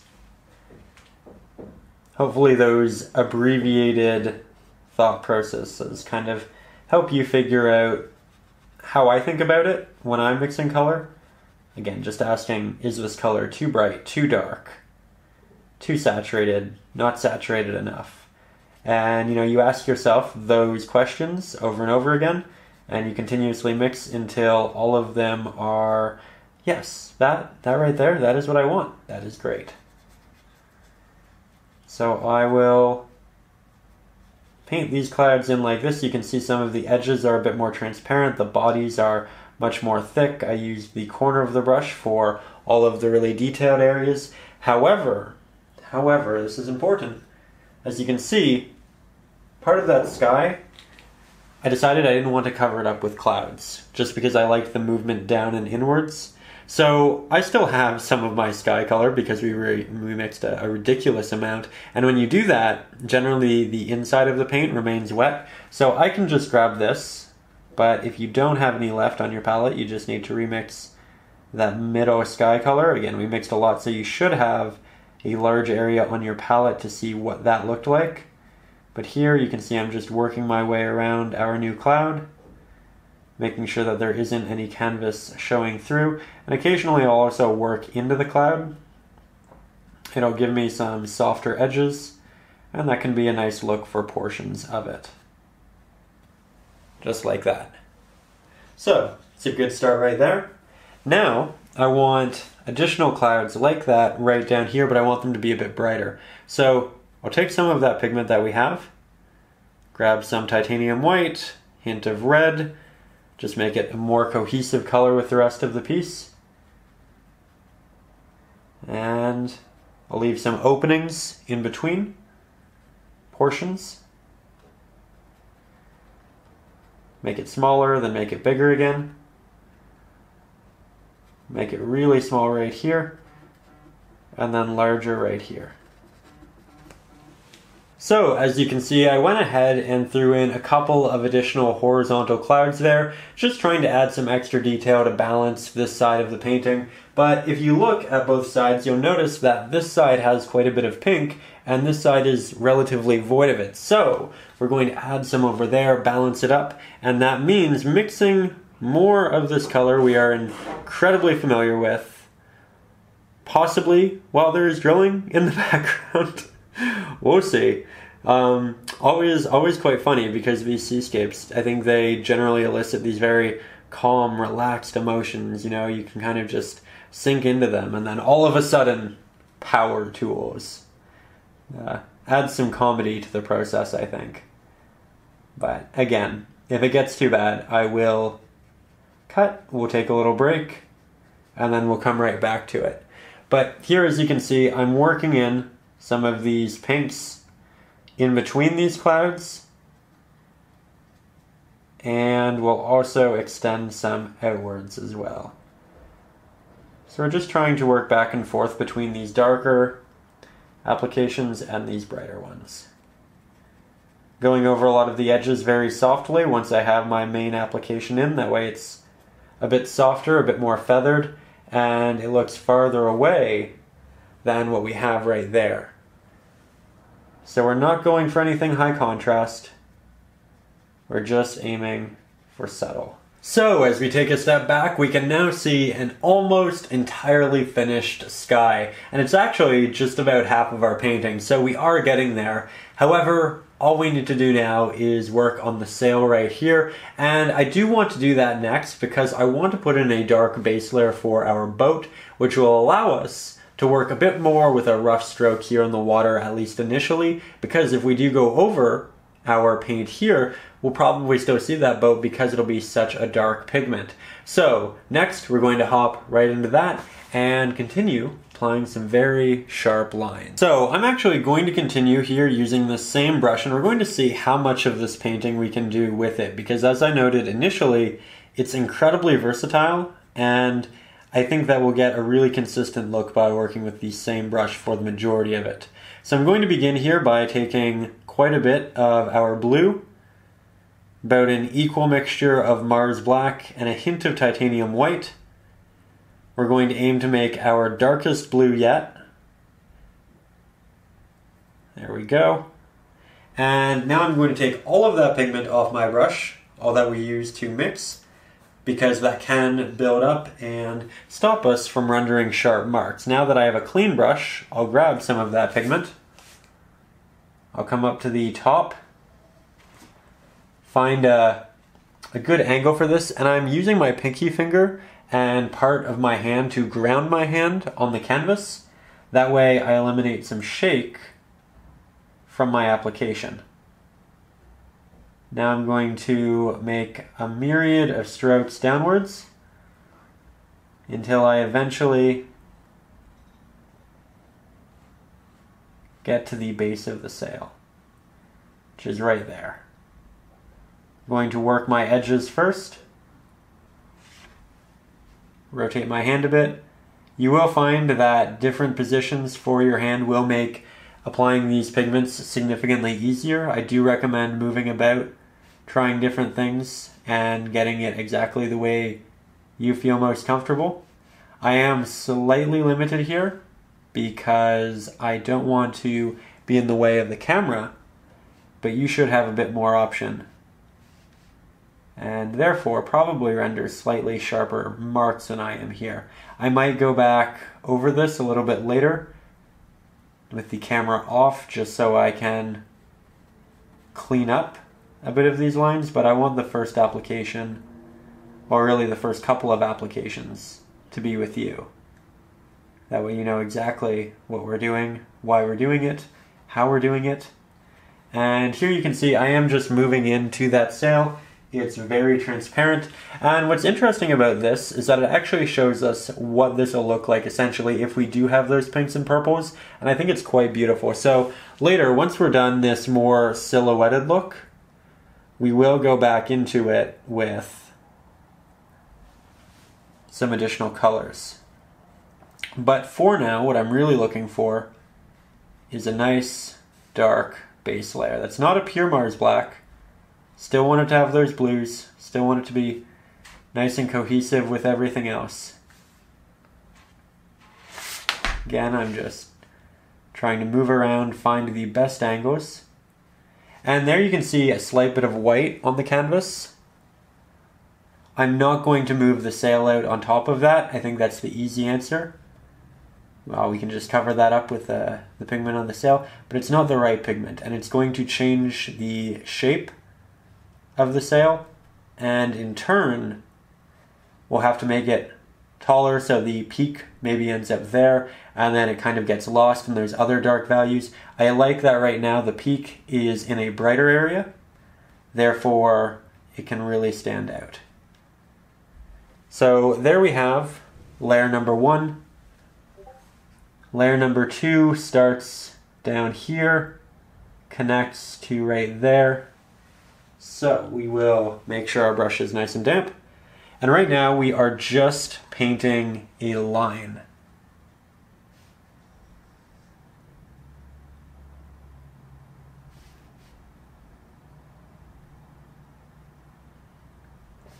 Kind of a funny technique I use when I have to do something that requires just a massive amount of concentration. So I kind of hold my breath for a couple of these strokes and just try to eliminate all other movement in my body. Of course, that means we can't talk and describe what we're doing, so it's not super ideal for lessons, but you might find it useful. Of course, don't hold your breath for a long period of time. Take breaks, and if you find it uncomfortable, definitely don't do it. It's not necessary. It's not something a lot of people do. It's just one of those things I found works for me. But again, here I'm making a myriad of strokes rather than one consistent long one. That way I can consistently make sure that it's moving in the direction that I want it to and I don't kind of slide one way or the other. There we go. Now I can move in, start plotting my edges. We have a lot of different movements happening here. It's pretty interesting. Almost like painting with watercolors right now because it's so thin, but it's that amount of water that's going to allow us to get those nice sharp edges. So from there, I'll mix right beside that because that area has a lot of water in it.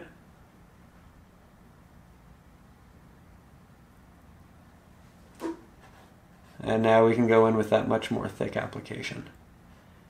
And I am fully cognizant of the fact, and you should be too, that this layer is essentially a temporary layer. We are applying this right now so that we can paint the water. And when we do, and we inevitably get a little loose with it, we go over our boat. Because this base layer will be so dark, we'll still see where it is, and we'll be able to repaint it and fix it up quite easily. Of course, you could always use the traceable just to put it back in there. You could rewind the video to see where it is, should you lose it. You do have a number of options, but this is kind of just the easiest. So, it's a good start. Now we'll grab some red, some white, smallest hint of yellow. We really don't want much yellow for this next part. You can see I have this fairly saturated red. Just going to work this into our sail. The reference photo actually has the sail in the boat much darker, but I do want some extra color. I think it was really pretty when we could see through portions of it. And I just want to re-interject pieces of that. So right now the Mars Black is still wet, as is the blue, so everything we apply onto this is going to be significantly darker. So it's going to mix with those darker mixes. It's good to be cognizant of that. Here you can see what was a very bright pigment quickly dissipate. And again, I know I said don't have outlines on your subjects. This is another time where I'm breaking that rule just because I want it to look like there's another darker subject right there. It just doesn't reflect light the same way this does. So it's important to remember that sometimes you follow the rules, sometimes you break the rules. And that's okay. Really, really beautiful so far. Like this a lot. Then you can add just a hint of it on the other side using the smallest application, the smallest stroke, just getting a bit of magic right there.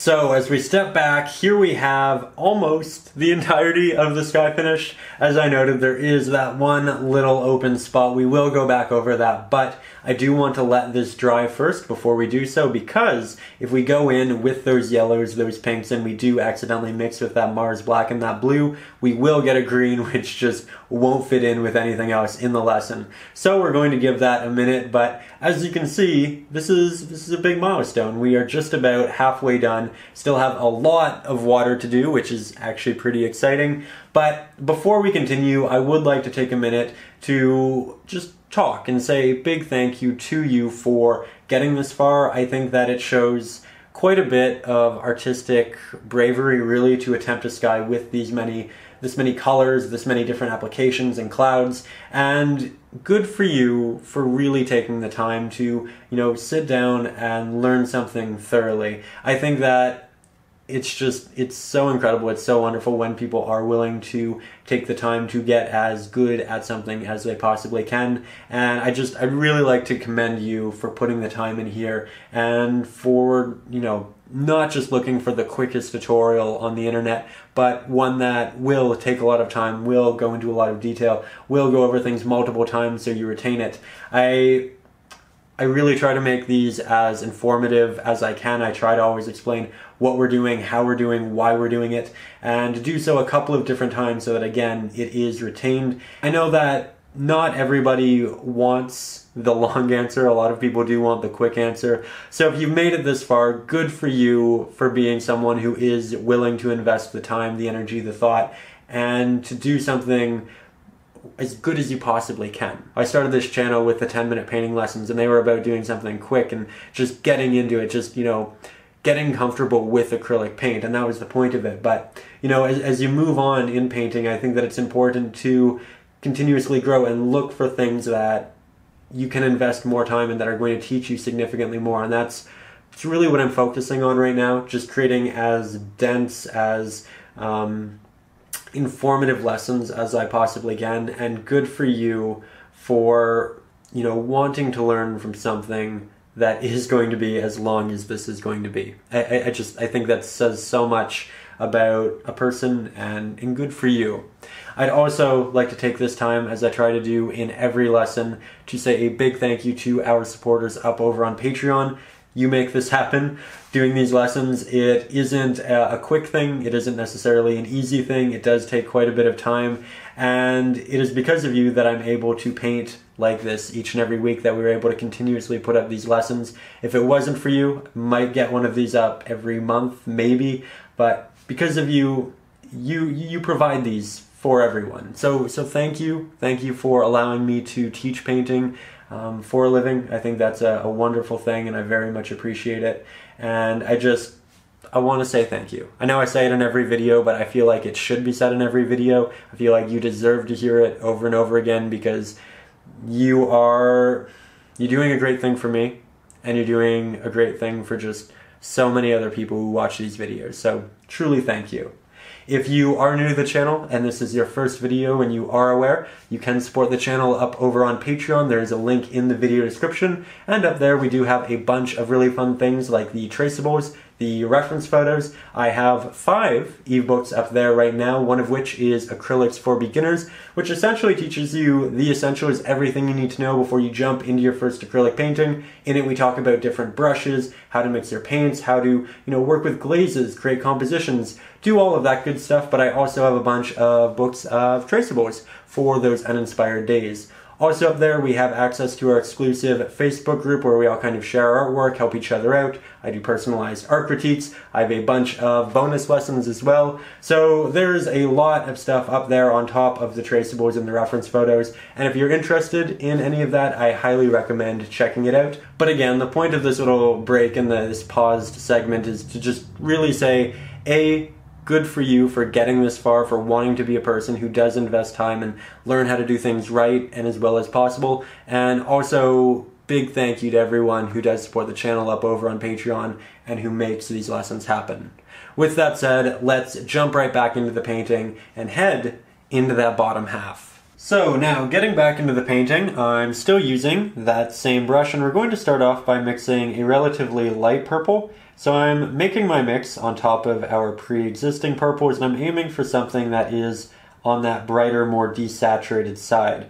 So we'll grab quite a bit of titanium white, not too much Mars black because it is just such a strong pigment, more of our primary red, and you can see that we have by far the brightest purple we've mixed before. Make it slightly more warm, slightly more saturated. And now I'll take this pigment, test it on my photo, and that works quite well. So we're going to start by applying this along our horizon. You're going to want to be relatively careful here. So I'm making a number of strokes. Be careful around your boat. But again, remember that the boat was painted in not to be perfect, and it is not finished, it's just there to kind of reserve its spot. So we know where it is. Fill that in, and then I can use the side of the brush to start working my way out towards the edges a little bit. Now, I did just about run out of water on my brush, so I just grabbed some more. We'll head back into these more detailed, delicate areas using the pointed portion of the brush quite frequently in here. And then we'll head to the side. You can see that I am clipping the edge of the boat. That is okay. And then we'll proceed to continue taking our water out. So that's a good start. Now we're going to come up with a bit more of a blue mixture. So I'm adding some extra blue in there. I'm also going to add some extra Mars black and make it darker. This is going to go on both the left and the right hand side. And we'll need quite a bit of it. So, blue, red, black, white. You can see we were quite close just needs to be slightly darker. And there we go. So yet again, be careful along that horizon line. You can actually use green painter's tape here if you want to make it a perfect horizon line. I'm fairly confident with the line making there, so I'm not going to do it here, but recognize that it is an option. While I have a lot of paint on my brush, I'm doing this sharp edge. It was kind of calling that I start working in here and I start moving down to those larger areas, but then I remembered, you know what? I have an opportunity right now that I won't have in a minute, so let's fill that in. Going to grab a bit more of that pigment with water on my brush, smooth out that edge, bring it in, and now I'm just going to start wrapping it along the edge of our purple. So right now we have two fairly coarse edges, and now we're going to take that darker pigment and we're going to start working it into the purple using very minimal amounts of pressure. And then we move in. When we do this, we pick up portions of that purple, and then if we go back out here, we redistribute them on this side. So we start to create something a bit more cohesive. But we want essentially this flickering purple light in the distance. So we have all of these little strokes where the purple will pop eventually. Again, we talked about different portions of the painting coming together quickly and other portions requiring time and effort to get to being something quite aesthetic. This definitely finds its way in the camp of taking extra time, requiring extra care, and trusting the process. There we go. Continuously going back and forth in this area, building these layers. Let's get you a little bit closer. So here we are a lot closer to the canvas, and I'm actually switching my brush for the first time to just a slightly smaller version of what we were just using. So it's still a rounded pointed brush. This one instead is about 1/8 of an inch, where the last was about a 1/4. So just a bit smaller. With that, we are now going to continue those general applications, and at this point everything's just about dried, so we're going to remix some of our blue right on top of our previous mixture. Definitely needs more actual blue, and that should do it. Now if you look at my brush, I have a lot of pigment on it right now, which means I can't make a sharp stroke. When I go to apply this, it's really quite large and cumbersome. So I'm just going to get that off on portions of the canvas that could use a base layer but don't necessarily need any detail right now. I'll make sure my brush is nice and damp. We'll grab this yet again, and then it's tiny strokes. I'm moving up, I'm moving down. See that? So minuscule. You want them to be different sizes. Occasionally they can connect. But in the end, you want the purple to be just a hint. That way you see a pattern, you see a secondary color, and this will be the base layer. We will be building quite a bit on top of it. Here you can see I'm working in between my portions of boat.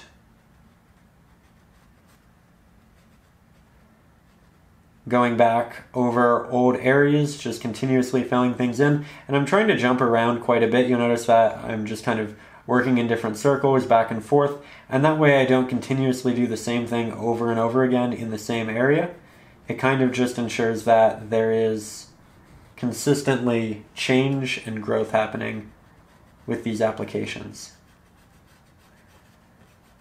Also raising this slightly.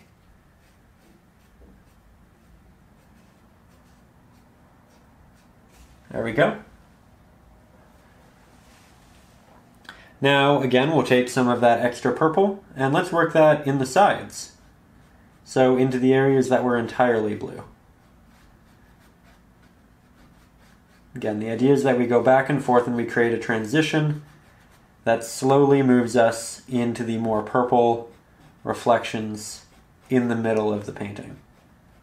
Because the light shining down, it's creating this light right there, and the edges don't get as much of a reflection. So, let's mix up more of a nice highlighted bluish purple. Now that we have a base layer, you can see it's quite close value-wise to the purple, but it leans more towards blue. And with this, we're really going to start building our water. So I'm going to create those horizontal lines for the most part, but then I do occasionally dip down and connect them to another portion. I'm starting in the middle here, as you can see. And then I'll work my way out to the edges and just naturally allow it to dissipate. I'll also, up at the top here, connect most of those strokes so that it connects and feels cohesive. The farther away water gets, the less detail you can see of it, and therefore it's going to look less sharp. You're going to see less of these small impressions. So in the background, we can work with more of a continuous horizontal stroke, as you can see. And then as I move forward, I relieve pressure. That way we get a slight gradient. Here I'm covering more and more of my boat as we go, but that's okay because I can still see it. Heading back to our new blue. Continuing forward in our painting, we can see some purple show through, which is a really nice addition. We have it bouncing in between the darker values, and that's really how we build the water in the distance.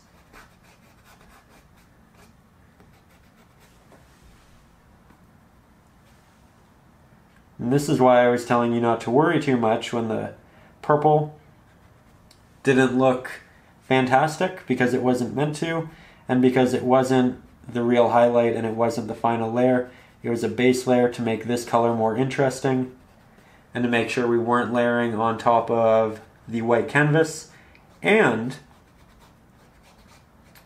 there we go, to also practice our stroke and our application a little bit, because we're doing a fairly similar technique, right? Just something to consider.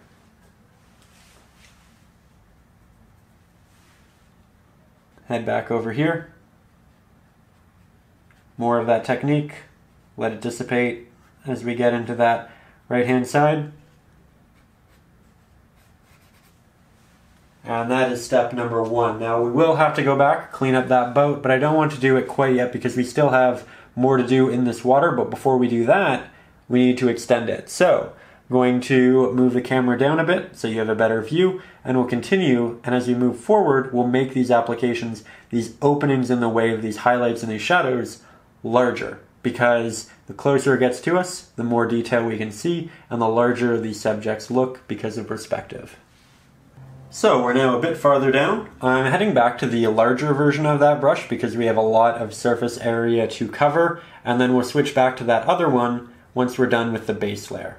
So let's begin here, like we did before, by creating the base blue and the base purple. So we have quite a bit of blue there, quite a bit of Mars black, titanium white, and we are so close, as you can see, to that initial color. So we'll start by applying that to our edges, as we did before. Spread that out.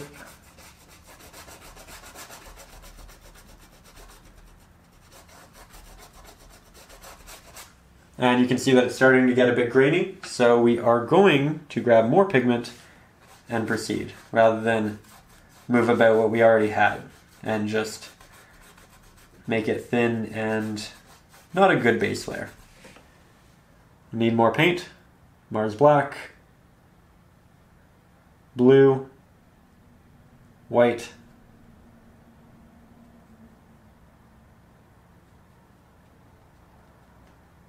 Here you can see we're mixing quite a bit. This is the second time in the lesson where we've started to mix a massive amount of paint. We did it once in the sky. We're doing it once down here. Generally, it's something I avoid, but I also feel very strongly that sometimes it is advantageous to break these rules, and this is one of those times. So, a lot of paint. As you can see, we have that right initial color. It doesn't match that because, of course, we don't have the purple, but we were mixing it beside our first mix of it, and it did match. So I'm going to avoid my drawn-in darker waves here. These are actually going to be darker than what we are currently applying.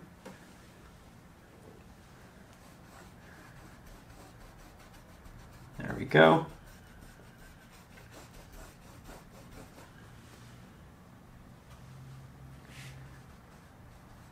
I know it looks so easy when you have a lot of paint, and it's so enticing to always mix a massive amount, but it really isn't frequently ideal.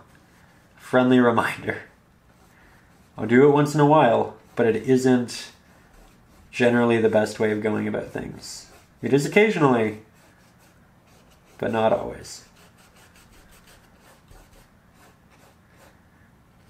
So we are starting to get a lot closer to the foreground. We are avoiding these painted in darker waves.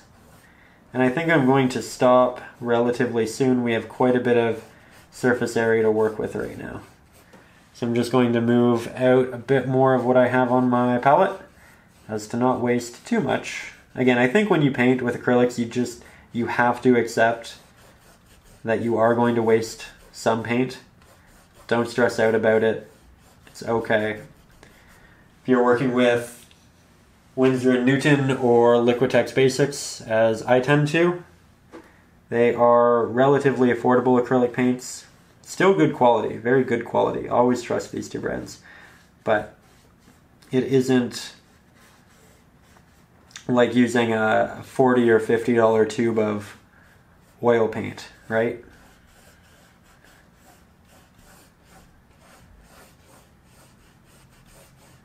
There we go.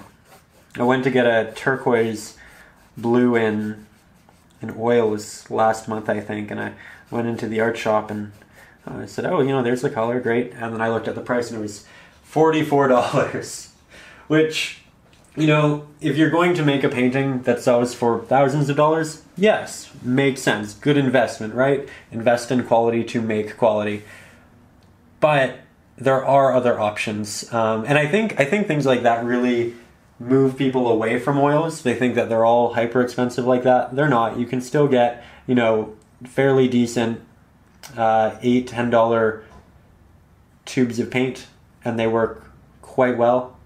But funny how that happens, and it's a good reminder that working with acrylics, working with Liquitex Basics and Winsor & Newton, quite affordable relatively, right?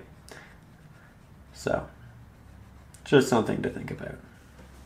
With that said, here you can see I am going back to my purples,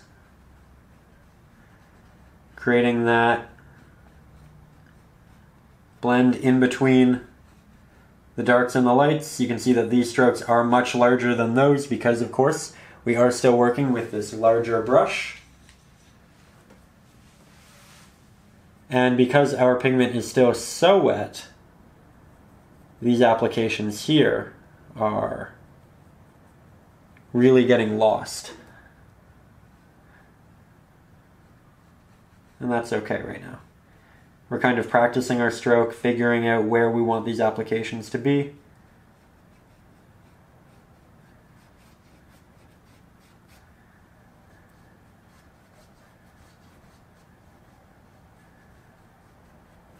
Just working down. And at this point I can't even see the difference in value, but I can see the stroke itself. which will help me plot later on. Again, it's like practicing, it's like sketching. There we go. Let's get a little bit closer and switch to our smaller brush. So here we are. The closer we get, the more messy it looks, and again, that's okay. That's part of the process. We will refine. But here I'm going to start by mixing up that desaturated purple that we were using before. So quite a bit of Mars Black and Titanium White with just a bit of red and blue, but not too much. And then I'll start by creating those horizontal lines for the most part, like that. And as I get closer to the foreground, I start to work more with these slightly diagonal, slightly curved marks, like that. Do more over here. So stroke, stroke, stroke. You see how they're larger. Where these, they're so tightly knit, and you have these small openings, right? This, we have this larger opening, larger opening, larger opening. Though that we might want to make a little smaller. So, as you move into the foreground, start to work slightly more diagonally with a bend, and in the background, more horizontally without that playful stroke. And there should be a transition between the two, which we're currently working on.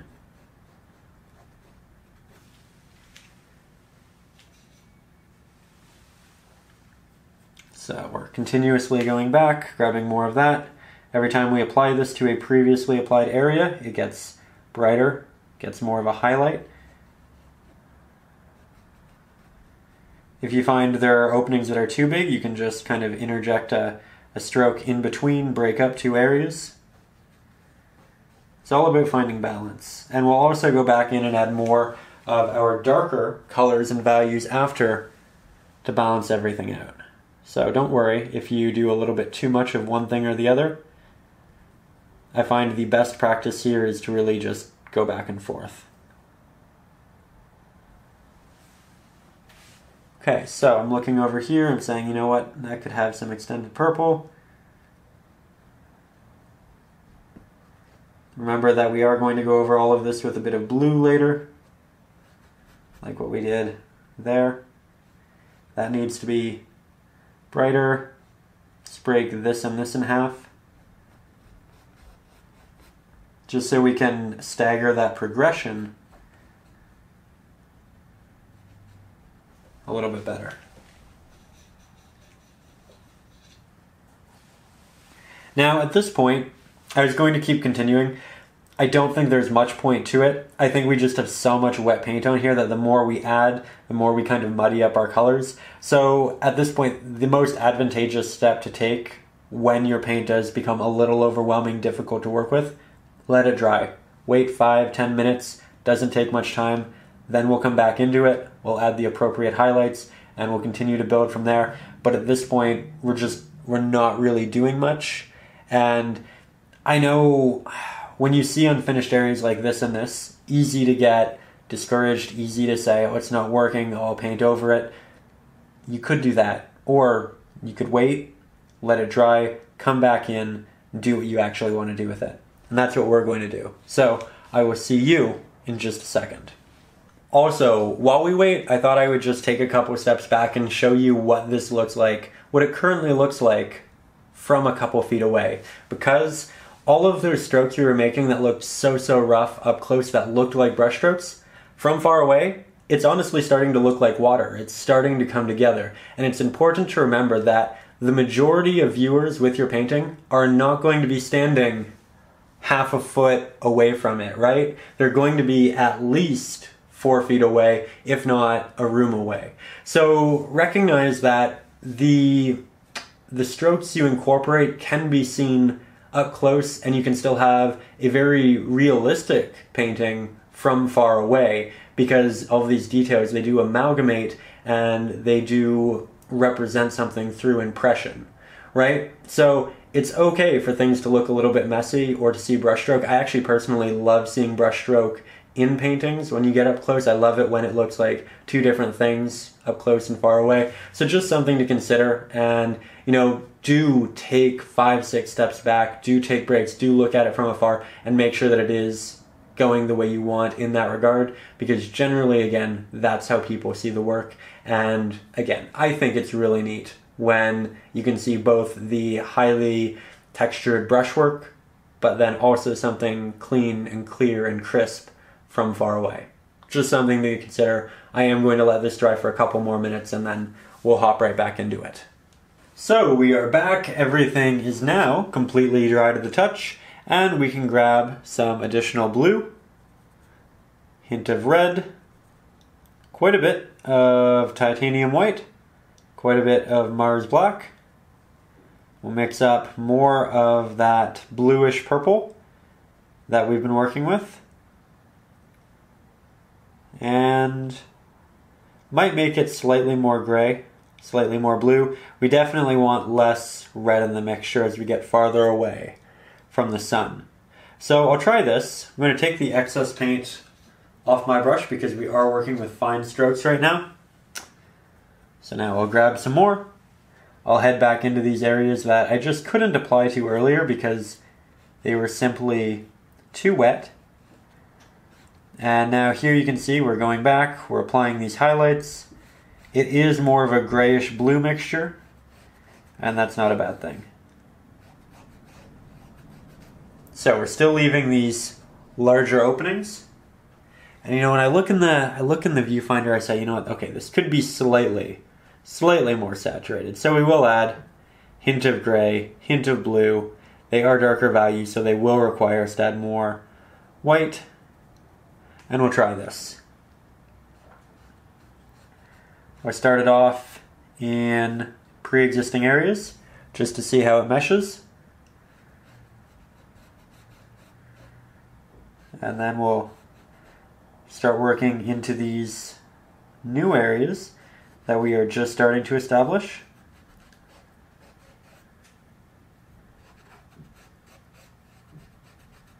Here you can see we're skipping that area, or skip that area.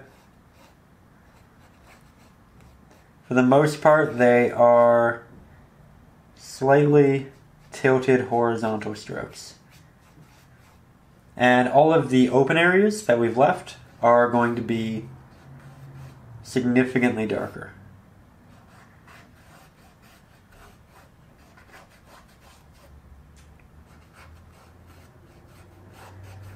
There we go.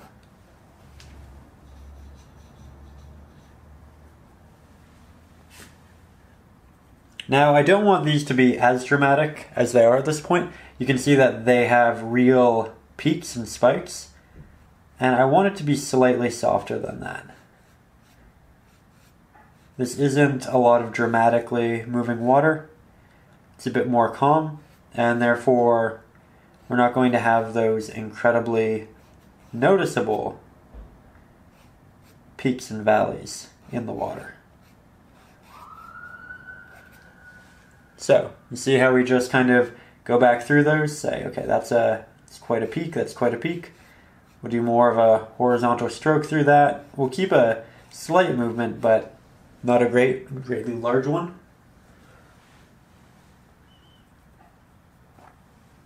Grab more of that pigment. And here we have an opportunity to build more. So I have this, it's a bit of a curve, and then we have another one.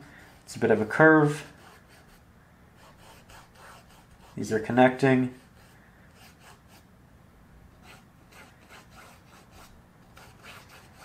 There we go.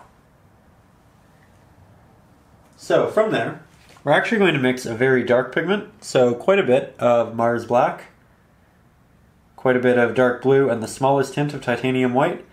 This essentially should be the darkest mixture we've used in the painting thus far. And this is where we fill in these bottom areas of the wave. So these are the areas that have a lot of shadow. These are the areas that are opposite to the light directionally. You want to keep these nice and sharp.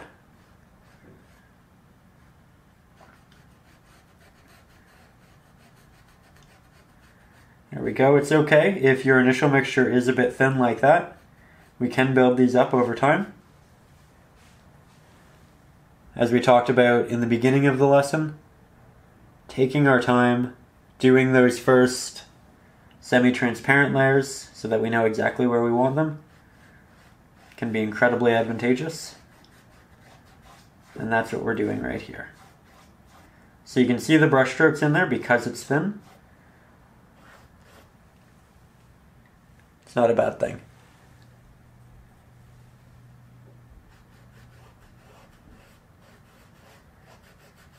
After I'm done this, I'm going to pull the camera back so you can see what this looks like from a bit farther away and how we're going to balance both of our sides. So here we are yet again at a bit of a distance. You can see everything we've done right there. You can see that we are mixing more paint, and generally, again, when I mix my paint, and I mix a lot of it, I initially take my brush and I wipe it off.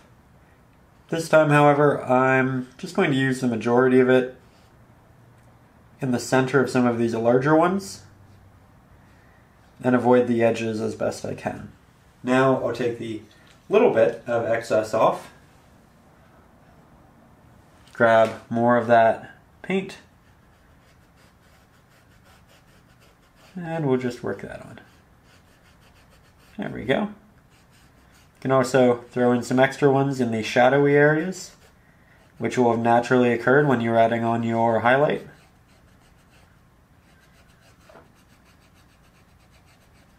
Painting this really is an intuitive process.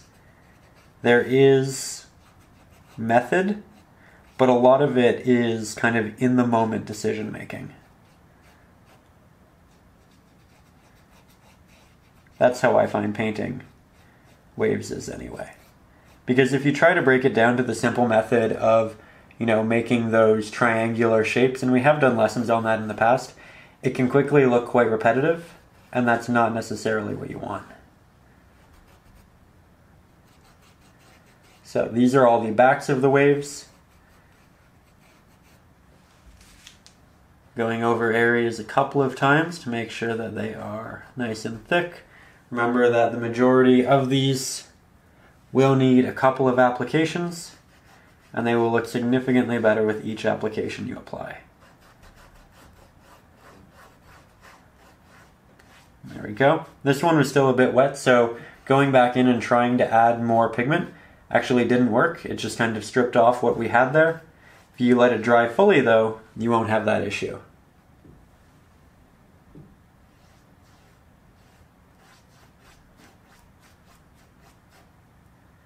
There we are.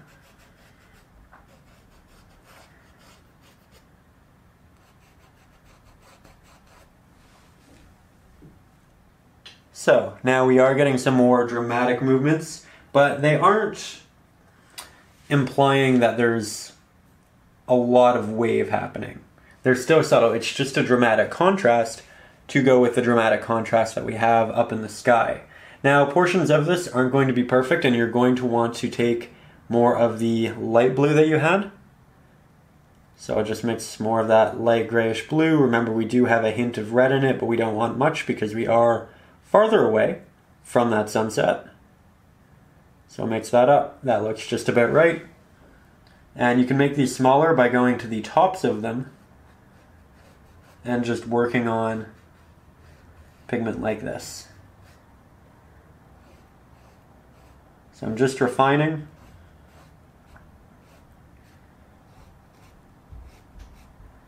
Putting things together. See how it's a series of taps, horizontal in the back, very straight, and then you start to see that wispy movement, and now here it's these continuous strokes. You want that progression.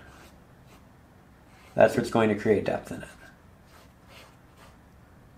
Now I do feel like this one is slightly more stark than I want, and I want more of a transition into those really dark values. So we have that pigment right here. I'll just move it to the side. I'll grab slightly more titanium white, slightly more blue, make sure that it's still nice and dark, but lighter than what we had there.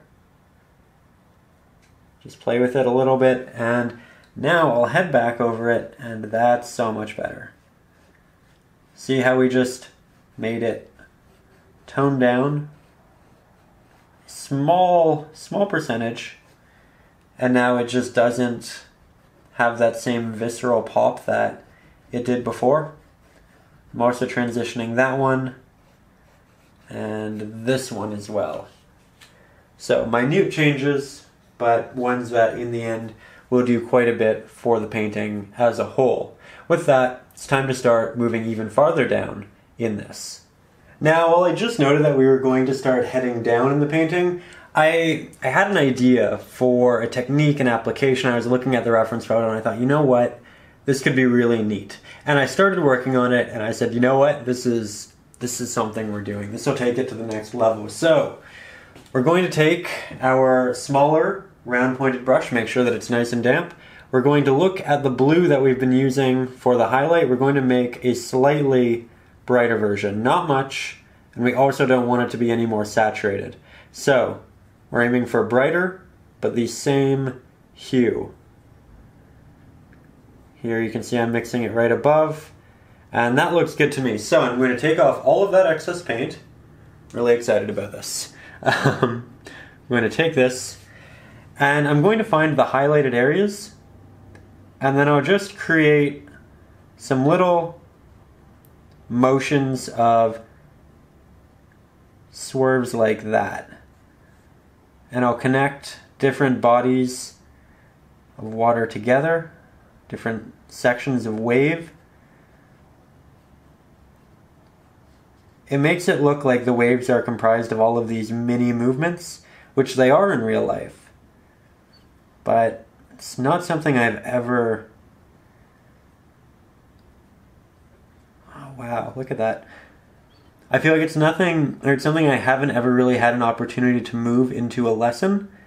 I feel like the bodies of water that we've done in recent seascapes just haven't had this, or at least really personified it in the reference photos. And this one does. And you can see just how much extra movement and intricacy this adds. So here, we're moving down. You can see that I'm continuously leaving the darker value to show through there. It's that contrast that's going to make it so interesting. Starting to run out of space, but you only want to do this really in the foreground, like what you see I'm doing here. As you get farther back, you just wouldn't see detail like this. You can take a hint of the color and move it up more in those broader, more horizontal strokes, but we'll save these diagonal, intricate lines for the bottom here.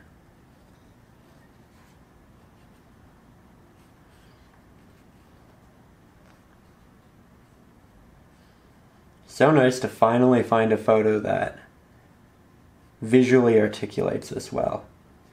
And again, we are essentially taking lines, we're making them semi-horizontal, we're putting a bit of a twist, a curve on them, and we're building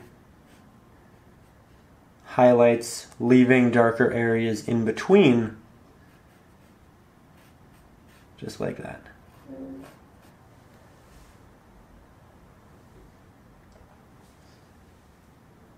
Of course, if you wanted it to be more subtle, you could do that. I am purposefully making mine quite visually prominent,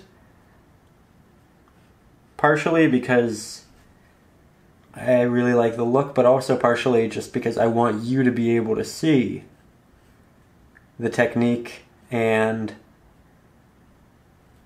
how it's working with the previous applications.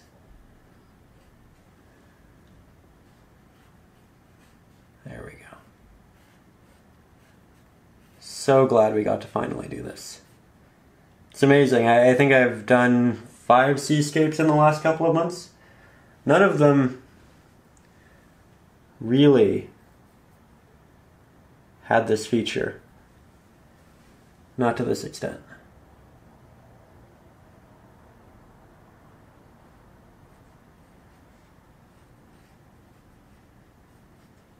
Here I have a real highlight pigment. Be careful with how bright you get.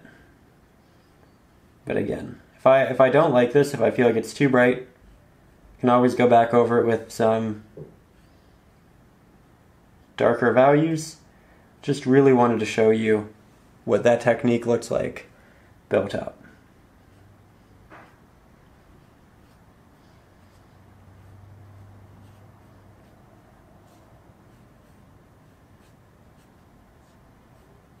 There we go.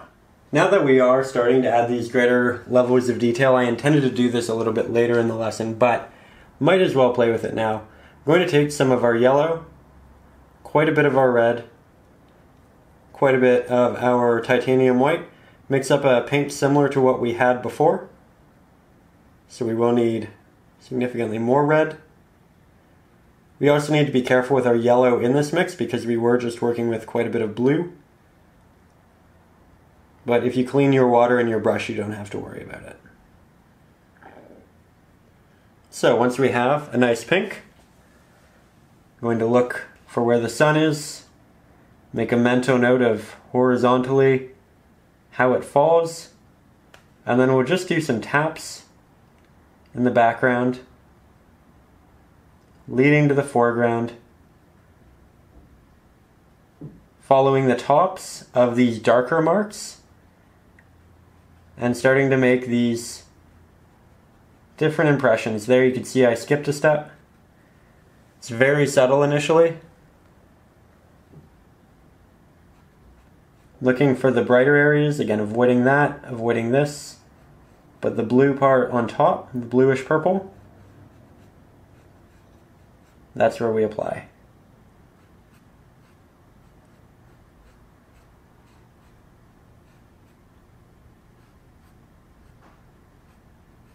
Going over previous highlights, don't be afraid to trade detail for detail.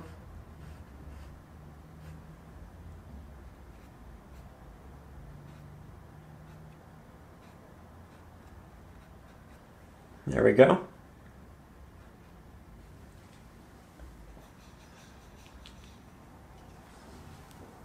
Let's head back to it, make it even brighter. More titanium white.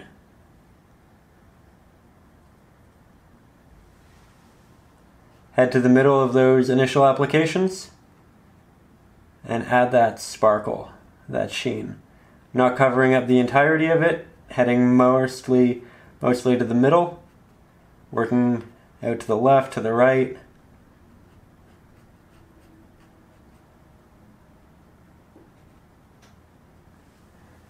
There we are.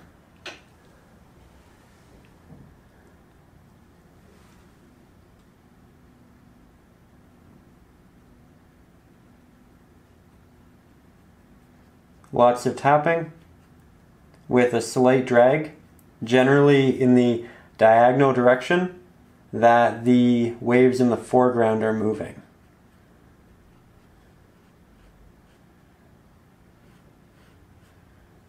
And we'll do significantly more of this as we get down farther.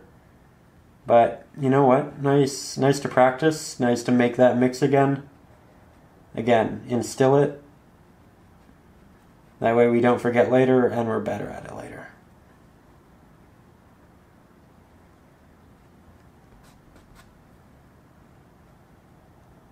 Try to leave openings. There we go.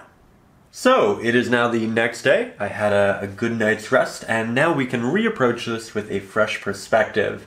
Now, I'm showing you a bit of a wider shot to start things off, just so you can see how all of those bright pink reflections turned out here in the water. I feel like we're doing a good job of now taking all of the colors that we have in the sky and interjecting them down into the bottom. We're going to be doing a lot with those nice pinks and oranges right here especially, But before we do that, I do want to hop right back into this boat right here because we started refining everything else in this area, and this is still something with its initial layer. The edges are fairly rough, and we actually have quite a bit of our watermarks kind of washing up onto it. So we are going to get in quite close, clean that up, and let's continue having some fun. So I'm going to re-enter this here with my smaller round pointed brush, and it is quite wet because we're going to be working with some real details. I'll start off with some Mars black, hint of titanium white, a little bit of blue, a little bit of red, just a splash of color in there. And we'll start off by working on this bottom piece because it is just so fine, so detailed. We want to make sure that's nice and sharp. There is a piece that extends right off of it. I can see the majority of the boat and that initial drawing because we did put in that base layer, and it's really quite useful, but little portions did get lost, and I'm going to be adding on additional pieces as we go. With that, I did just about use all of the sharp pigment that I could, so now I'm just heading back into the boat and using up what I have left on the brush in the body and the areas that aren't necessarily detail heavy. So, yet again, I will rinse my brush, make sure it is nice and damp. We'll head back to our mixture, pick that up, and okay, looking at my reference, there's a piece that juts out right there. There's a rather tall piece right here that we didn't work in the first time. So I'll work that down. This would be quite neat because you can see in the photo there's a cloth or something that's semi-transparent that occurs right in here, and it will have a lot of warm orange light. We also seem to have bars of some sort, perhaps for safety, right there. And then there's a lower level to the boat. Then it gets a bit higher like that. And I'm not doing an absolutely perfect rendition of it. I am taking liberties. We are working on a relatively small canvas, which means we only have so much room for detail. But I'm doing as much as I can here. We can also put the silhouette of a person, which essentially just looks like a larger mark for a head and then a longer mark for a body. Nice and easy. We'll also continue this right down there. And we'll have to continue this side, of course. Connect that.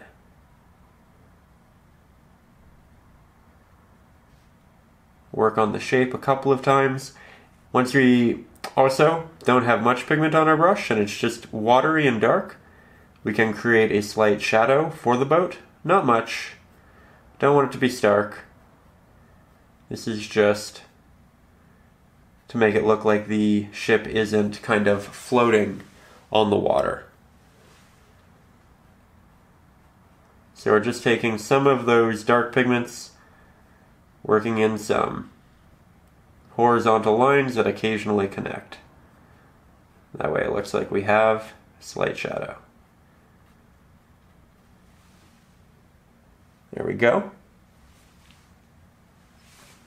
Now, something that we don't have to incorporate because, again, smaller canvas, artistic liberties, all of that good stuff.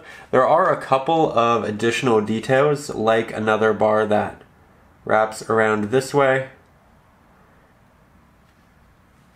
There is a little piece that jets down. I have a lot of water to the point where you can almost not see pigment, so I'll just grab a bit more, balance that out. But the amount of detail you want to incorporate is really up to you. Here I'm being a bit more playful with it.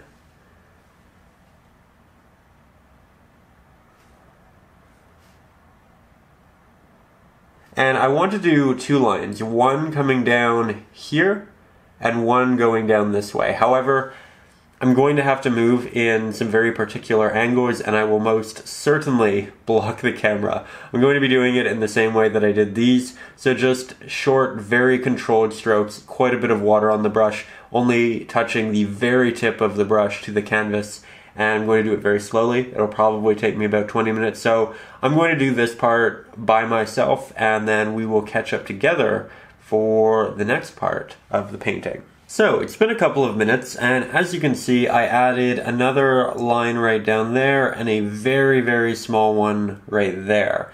Something that's been suggested in the Patreon Facebook studio group is acrylic pens, which I think could also work really well in this scenario. I've never personally used them, but the amount of detail I've seen the members up there kind of create with that is just miraculous. So something to consider for those types of lines if you do struggle with the brush. I'm assuming you can find them in just general craft stores. With that said, I am now going to take some yellow, about double that in red, and about triple that in titanium white. We'll mix up a nice orangey peach. That should do quite well. And as you can see, I have a lot of pigment on my brush, so much so that rendering a clean line would be relatively difficult. So I just took off that excess pigment, I grabbed a significantly smaller portion of it, and now I'm just working in whatever semi-transparent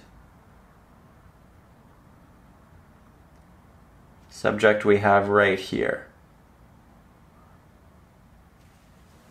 Just a hint of light on that boat. I think it's really beautiful. And we can also take a hint of that and apply it up into this. We already have pink happening here, that pinkish purple from before. So this will just make the color a bit more diverse and interesting. But I'm very, very happy with that. So, from there, let's continue working farther down in the painting. Oh wait, no, let's not quite yet. Let's take a little bit of yellow, that peach, make a yellowy peach, something definitely yellow dominant, slightly more titanium white. And you probably don't have to do this. This is probably just me, but I'm finally going to fill in this little spot right here. There we go. Glad we didn't forget that. Test the color over here, just make sure it's cohesive. We're there, and good. Now we're going to head into this bottom area, and this is going to be one of those areas that initially looks really messy. Just, you know, brace yourself for it. It's going to be okay, we will work through it, and in the end it'll actually be one of the most detailed, beautiful pieces of the painting. So, with that, here we're going to have some actually dark sand.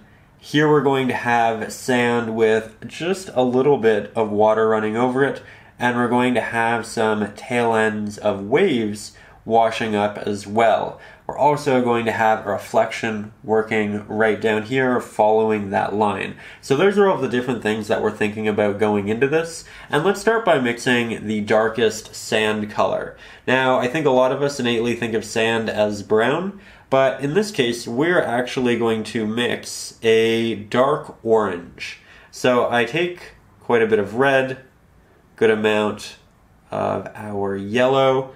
Now we will grab some Mars black, work that in there, some titanium white, extra red, and it's actually starting to look like a brown. You can see that in comparison to the black.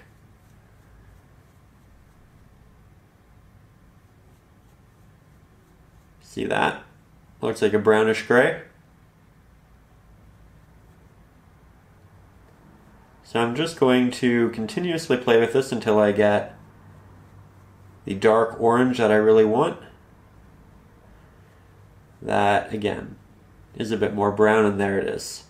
I think. We'll give it a try. We'll apply it on the canvas. Oh, that looks fantastic.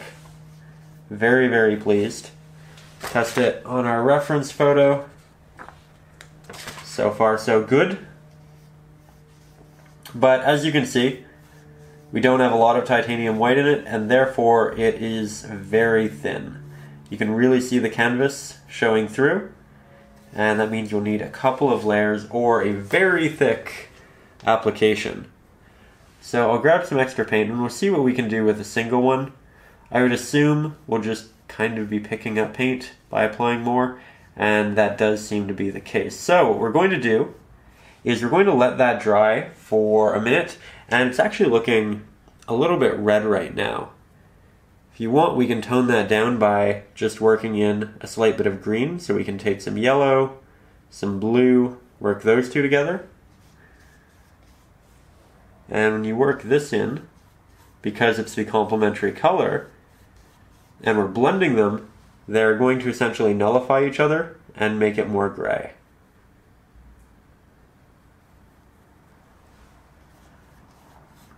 We don't want to add too much because we don't want to turn it into a green, but it's a nifty trick. Remember, complementary colors beside each other make each other pop, like red and green, and complementary colors on top of each other, mixed in with one another, make each other significantly less saturated. So that'll be good for our first layer. Now let's start working in here. So we need more of a brown, red, black, yellow, hint of blue, not too much blue, less blue than everything else. And then we'll add quite a bit of titanium white for this one. Start applying that right here.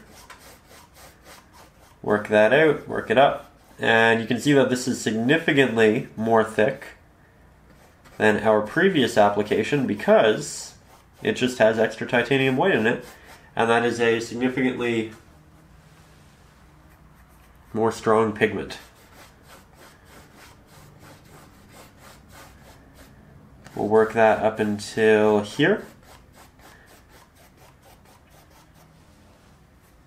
We'll mix more of it. Remember, this is going to look messy for a minute. That is okay. Looking for the same color. Actually, you know what? I'm looking at the photo. It's a little bit darker. We'll throw in some extra black, throw in a little bit of blue, red, have this lean more purple. And now, start applying that here.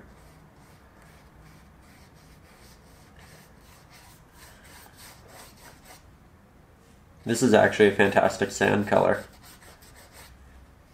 Let's work that in here as well.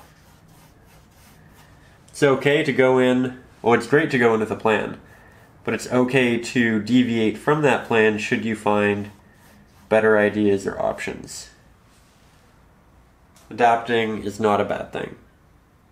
We will grab more titanium white and brighten this up.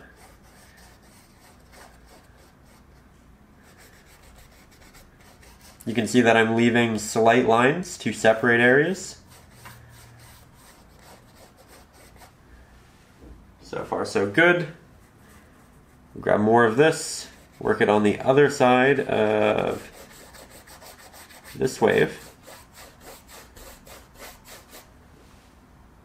And as I get farther back here, I'm going to transition this into a bit of a blue.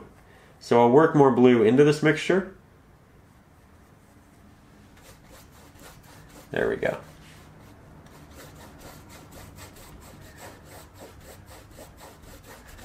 That's perfect. So we have a slight gradient. We're going to be working a lot of pigment on top of all of this, so it's okay that it's messy.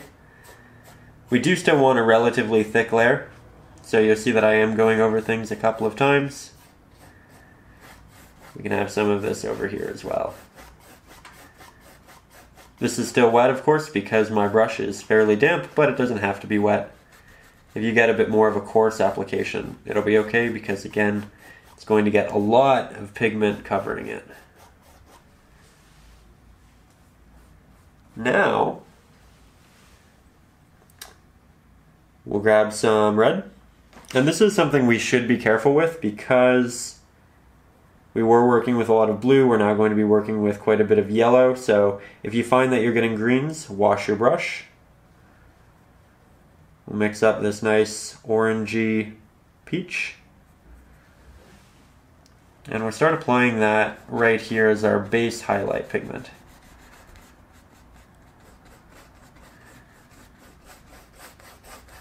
You can see that I have some brown still on the brush and that it's mixing with what I'm currently using. I'm okay with that because we are just going to blend into the sides and the brown anyway. There we have a slight transition. I'm going to create some marks in the same way that the water will be moving. So long strokes for long blends, very soft applications. The majority of this is actually going to be more of a blue, but we can add a hint of it just so the middle of this is the brightest point and it pops. So I'm still moving in this direction. Every time we do this though, we take brown and we interject it back over here. So just be careful of that. The more you do this, the more you will dilute that middle area. There we are. It's a very good start. We'll also grab more of it, apply it right over here. It's going to mix with that previous application. That's okay. We're just going to build it up over time.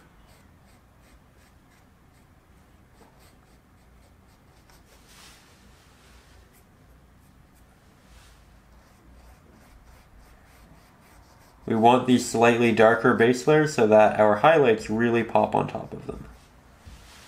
I'm going to clean my brush relatively well. I'm going to take off as much excess water as I can. I'm going to grab more yellow, more red, white, significantly more white. There we are. And I'll just work that back into here.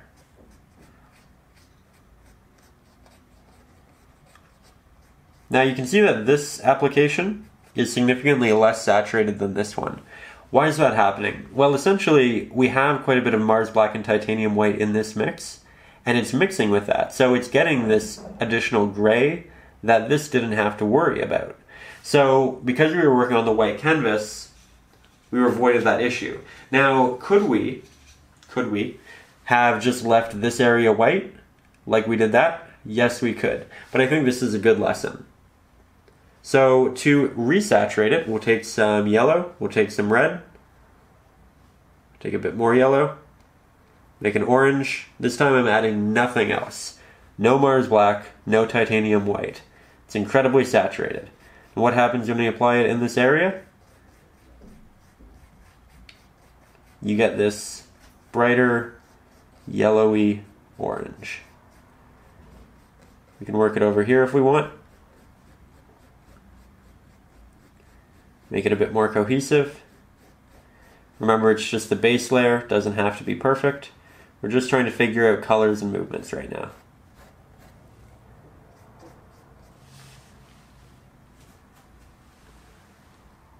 I think we need some additional red in this.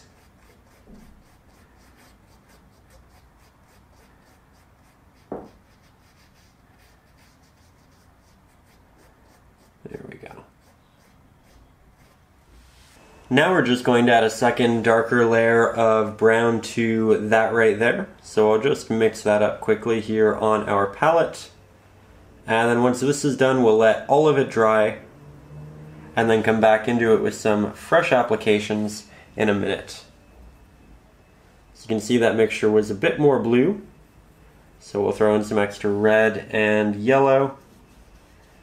And you know what? I actually like that a lot. I think it works with the rest of the piece a little bit better.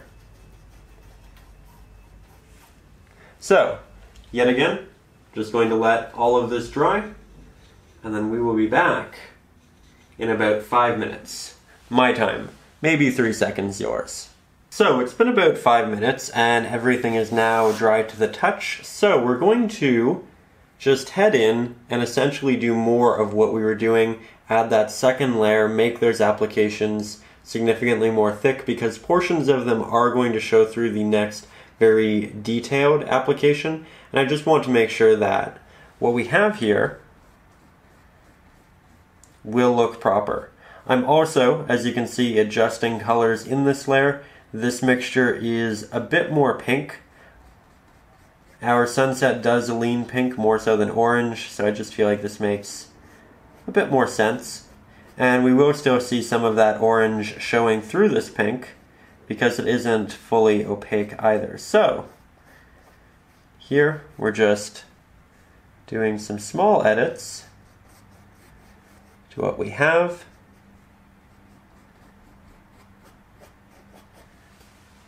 Head back to my water. Mix up more of our lighter but dark sand.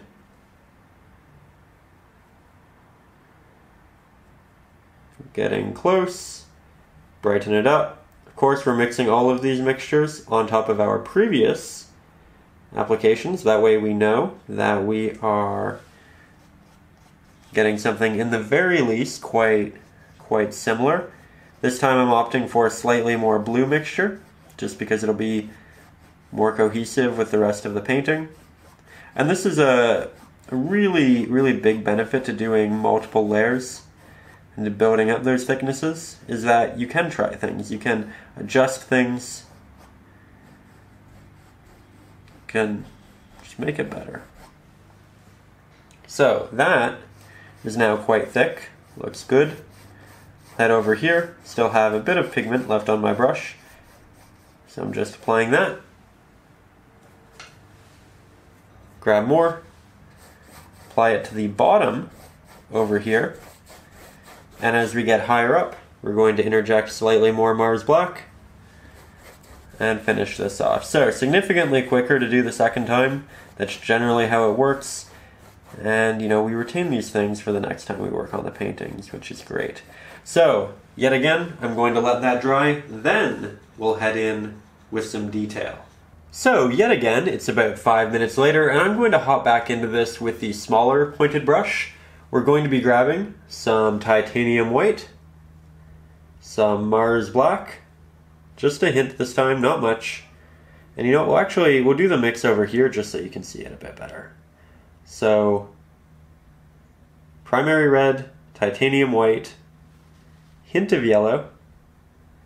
We'll build up a significantly brighter version than what we worked with previously. So we'll just grab a hint of that. We'll head to the base here, where it's going to connect with this. That way we have the right line work. That way it's not off to one side. And I'm going to start by creating some horizontal applications like this. And eventually they're going to start moving into the same direction that this is. Let's get you a bit closer though. So here, yet again, making some horizontal strokes, leaving small portions of that darker red showing through. And then as I start to get over to the left-hand side, my stroke starts to move and change. Here you can see that it's starting to get a bit more diagonal, and we want a subtle transition from that more horizontal into that diagonal. Now occasionally there are actual lines being formed. Occasionally. Just starting to talk for the day. Sometimes it's a bit of a process. Do you ever find that? You wake up and just the act of talking is a little rusty? It's kind of funny. Should be one of those things that just innately comes, but I don't know. Can't imagine being a teacher who has to go in and begin teaching literature at 8 o'clock in the morning for high school. So that would be such a challenge. So to any of you who have done that, you have so much respect from me. with that said, here you can see I'm just continuously going back and forth, filling up more of those darker areas, using an incredibly limited amount of pressure. And then as I get towards the front here, I'm actually going to start transitioning into some taps, but I'm going to do so in the general movements that these were going in. This is just going to give it a bit of a shine, a bit of a sparkle. And it won't look that way quite yet, but we'll get it there. This is especially going to be comprised of it.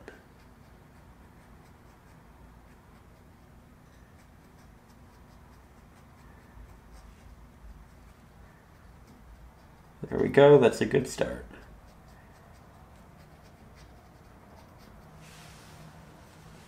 So, now, from there, we're going to mix a bit of a bluish purple. So significantly more blue than red.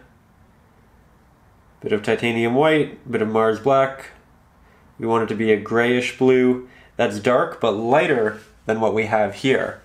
And we're going to continue the marks that we had. Now as you can see, that isn't quite bright enough. So we'll take some extra titanium white, work that in, and now we'll try to continue it. And that's much better. So we'll just go over what we just applied. Start moving that out. And we'll do some subtle taps back in this more pink area. That way it's a bit more cohesive. And in the back here, we're really going to connect things a lot more. So here I'm making a larger stroke, oh, there's a connection. Larger stroke, connection. Here the water is a bit more thick, and it thins as it gets closer to us down there.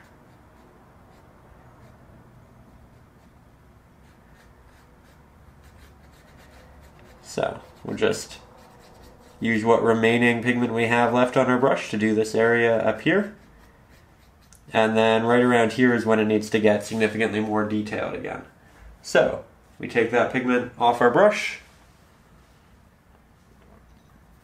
grab some more, and you can go back over those previously applied areas, build up some extra highlight.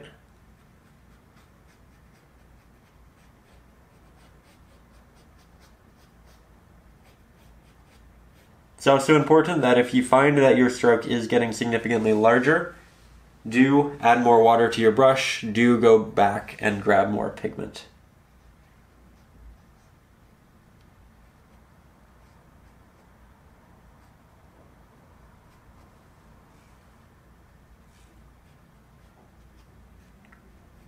Starting to turn out really nice. Still have a lot of work to do here, but it's a good start.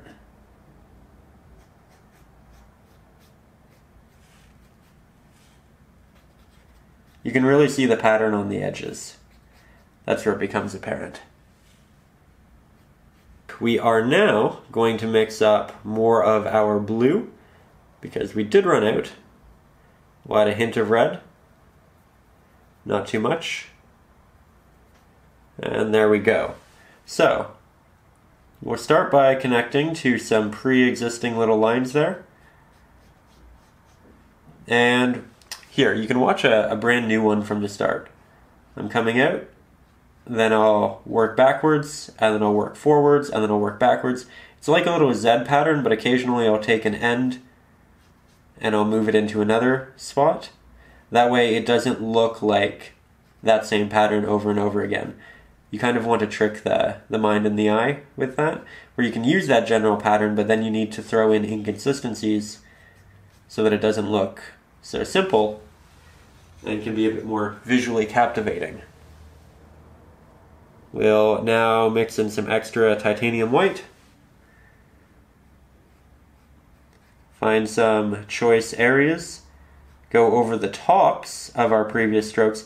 That way you kind of have a bit of a blend down. It looks like the top of the water, the top of this movement here, has some extra light, and then as you work down that movement, it gets darker, and that looks like depth, and it looks like a change in value, and it makes it look like a three-dimensional subject that light is wrapping its way around.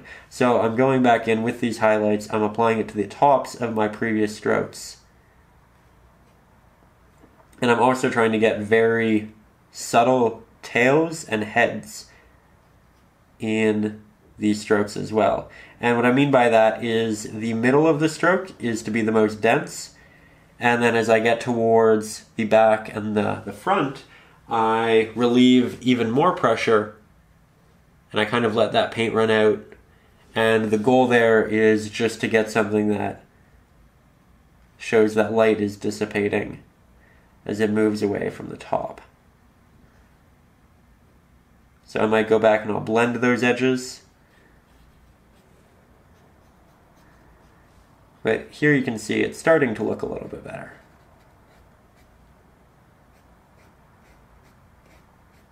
Again, working that into this.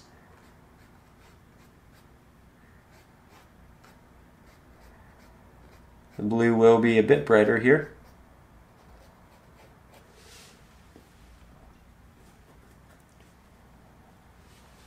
Now I will go back into some brighter pinks. So quite a bit of white this time, a little bit of red. Accidentally picked up some yellow in that white. That's okay, we will work with that. Something to be careful of though when you get farther into your painting is those colors will start to dilute your main pigments on the palette, and you will have to be cognizant of where you're grabbing from or put new paint out that isn't diluted. So here we're going back and forth. We're connecting more areas, we're building up those highlights. Remember, we need to do a couple of layers because we are building on top of a dark base layer.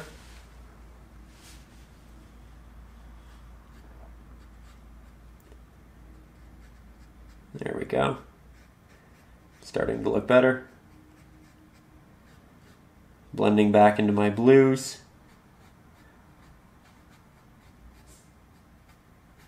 Letting a lot of things just kind of happen naturally right here.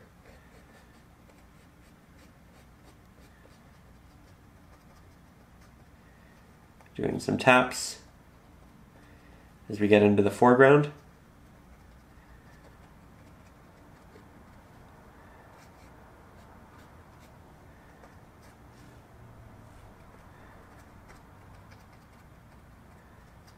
Should be very careful with these. I'm being a bit more liberal with my application than I'd recommend. Just use the tip of your brush, don't apply any extra pressure. Build up lots of little marks. Now, I think we'll actually go for a slightly darker version of what we were just using, so we'll just add more red to it. We won't add any Mars black. And we're going to start working back into that. Also grab some yellow. Make it a hint warmer again.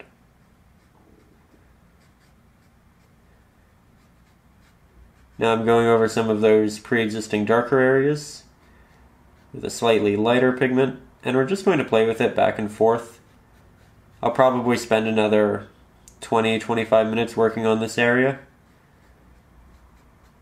Just refining, making sure that the middle is the brightest, that it's a collection of colors we've used before, and then it transitions well into the blue. And then we can jump into the next area together. Actually, something else I'd recommend playing with before we spend quite a bit of time on that is just work your edges right out here onto the canvas. So I'm using a slightly brighter blue than what we used. I just added slightly more titanium white to the mixture that we used for our highlights. I'm bringing that along these edges working it back into the pigment a little bit. That way it looks like there's a transition that's occurring, like that. And when I get towards the pink, then we'll just grab some of that pink highlight that we've been working with. We'll do some taps along this edge, like that. Try to make these marks as small as you possibly can. Exceptionally small. Apply as little pressure as possible. We'll go back, grab some extra blue, work that in between some of this.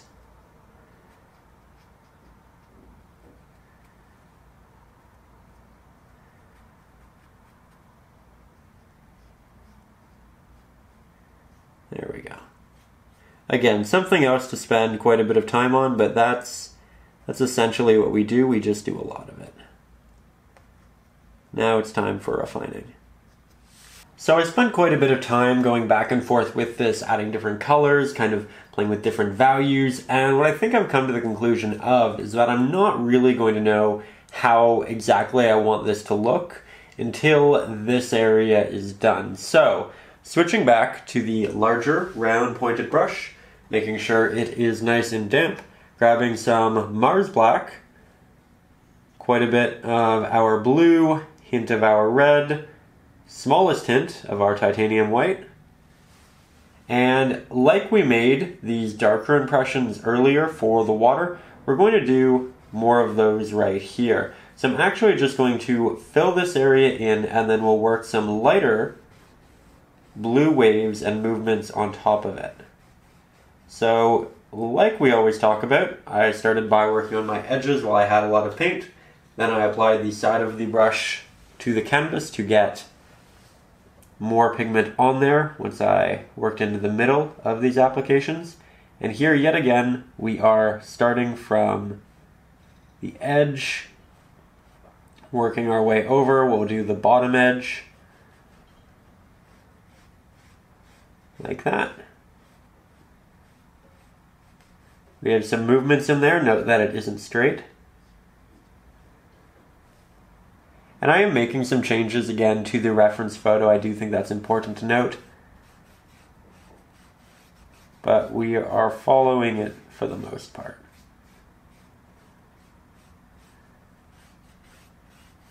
Okay, so now we'll do quite a bit of filling in. You can see canvas through this mixture right here because it's very water heavy. This side wasn't so much so we won't have to do a second layer with that, but we definitely will with the application on the right hand side. So I'm just mixing more of that pigment. I'm not grabbing any additional water. I'm working this on top of our first application. And I'm just giving it an even look to it. So, once that's done, I will just switch back to the smaller round pointed brush. We'll mix some of our gray blue. We'll do that right here just because it's close to that mixture. The blue underneath has dried. Don't have to worry about it. That looks pretty good. We'll test it on this. Works well for a base color. So, now, hypothetically, this water is washing up. It's moving up. We're catching the top of it, and then it's coming back down. So, we'll have that move down into there.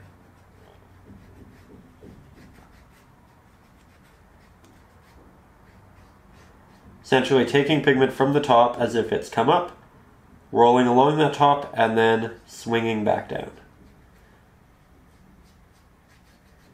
I'm also taking some of that darker pigment, and you can see that I'm interjecting that down in between some of our previous applications that are a bit brighter.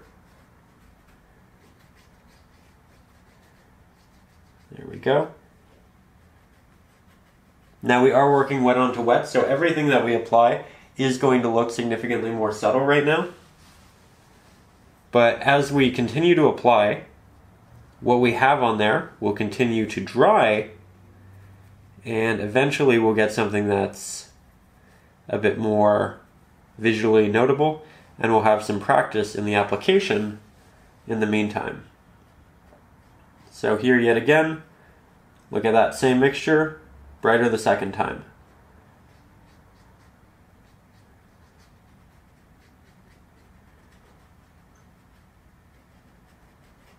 I'm making the top of it slightly brighter as a whole. And then we're doing that movement, that arch. Let's get closer. So, yet again, we'll mix up more of our blue. Going to opt for it to be slightly brighter than the previous mixtures, because we're slowly going to build those highlights. Going to go along the top of this, like that, and then going down some of the areas we've already applied. Now you're going to, when you're going down with this, make some sharp strokes, and then blend the back of them into that darker mixture. That way it looks like you have highlight touching the top of the wave and then dissipating as it moves down. And you can see that I'm using almost no pressure, letting my pigment kind of run out here. I'm keeping the top of this as the brightest point on it, keeping different openings, varying sizes. There we go. And then I'll take some of this highlighted pigment, work that over the purples and the pinks that we've kind of established in here. And then I can work those back up and make this a bit more cohesive. Have it start to fit together. So again, I'm finding highlights that we've previously instilled in here, and I'm just going over them again with this color. That way it isn't close to this, but it's the same. Well, I say that, you can still see the underpigment a little bit, so it is going to be slightly different, but it'll be very close to being the same. There we go. Let's grab more of that highlight, this time with added titanium white. Continue to build that up, bracing my finger on the easel.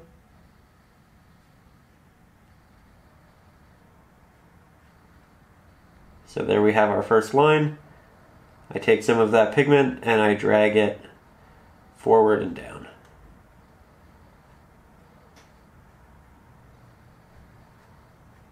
You can have it dissipate as you move over to the left-hand side here, because we don't want the attention being dragged off the canvas. So this is really where you want that brightest set of applications.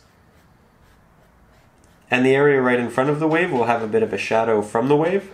But then once you move just a little bit out, you can start incorporating those highlights again.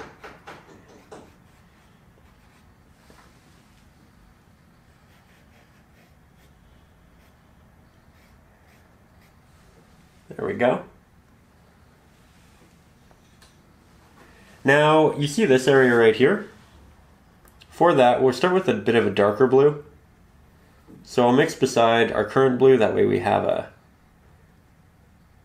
good reference point. Make it a bit more desaturated. That should do. We'll work this along the bottom so that no almost black is touching the pink. And then we'll work this into that pink and up into that darker area as well.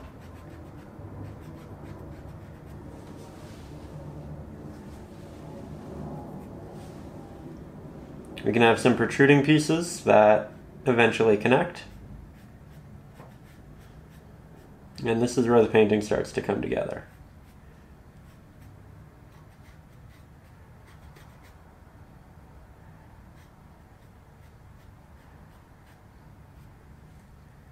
There we go.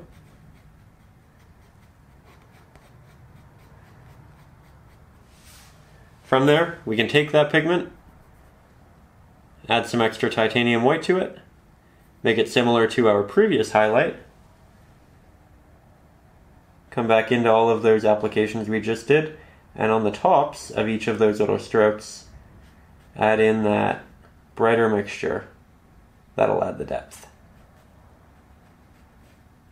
Now the same application idea goes here for here, so we will pick some areas and drag that paint down. We'll do right here, so highlight at the top, and then down in a couple of places. Makes the wave look smaller right there. Nice to have a diversity of height.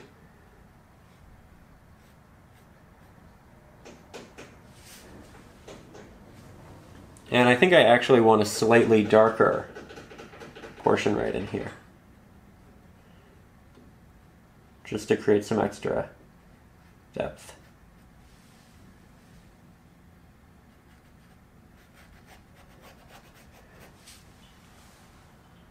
Now I think we'll cover this up with a second layer and continue from there.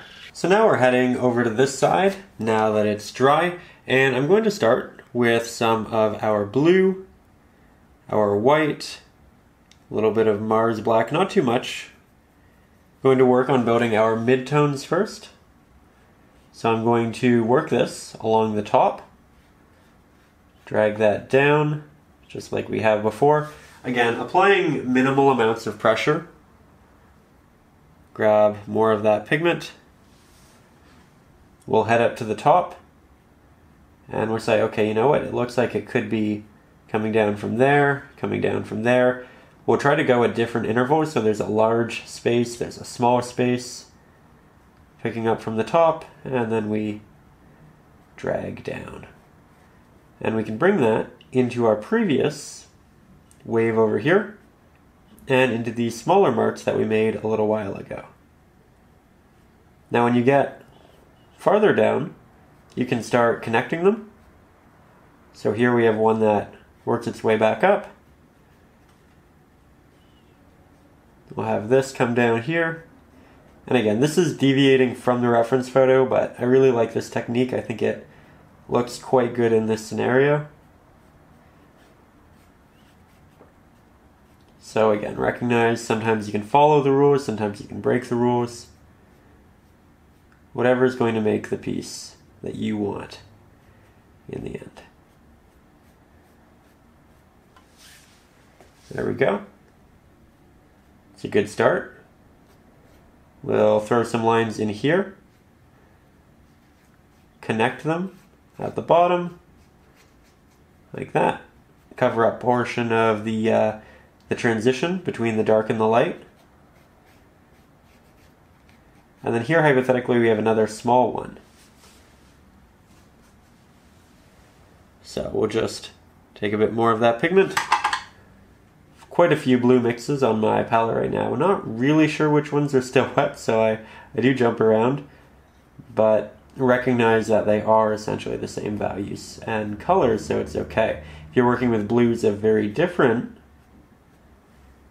values and you're working with different mixing blues, like say a cerulean blue and an ultramarine blue, then you don't want to be that lax with it. But when you're using a single blue and you're using similar values, it's okay. So here we start to move out, doing a lot over the sand, starting to create some wider openings. We'll head back, we'll mix a brighter blue. So additional titanium white, additional blue, significantly less Mars black, but still some. Head to the top. And an incredibly light touch, remember. You can work that down. Starting to lose my ability to render real detail, so just took that extra paint off, made the brush damp, heading back in.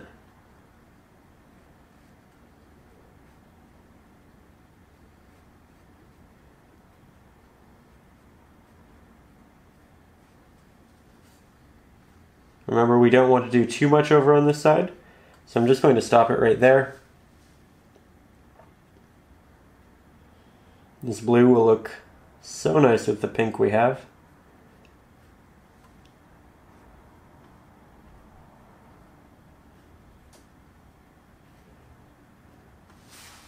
There we are. I think we'll connect these. When you use this highlighted blue over pre-existing blues, you get this really nice bright blue, but when you use it over the black, or almost black, instead you get more of a semi-transparent gray, and it in itself can be a really nice color.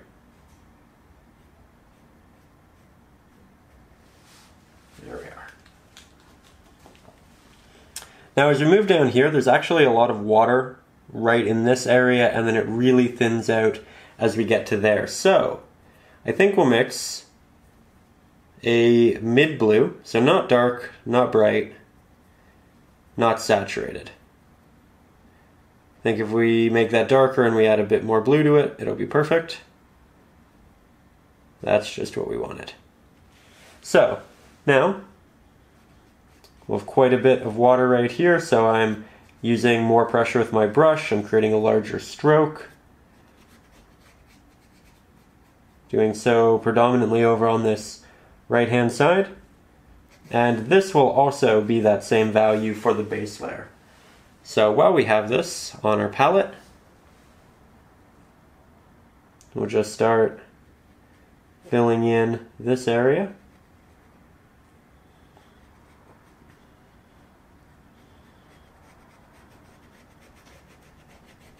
You want it to be relatively thick. You want this edge to be fairly sharp. The edge that faces this way can be a bit softer. So if you are intending to do this in a single application, do the edge that's facing us first, and then do this edge second, because if you start to run out of paint, you can just kind of scrape it on, get that semi-transparent look that I am right here. Gives us a bit of a gradient into the sand, and just a really pretty look. There we go.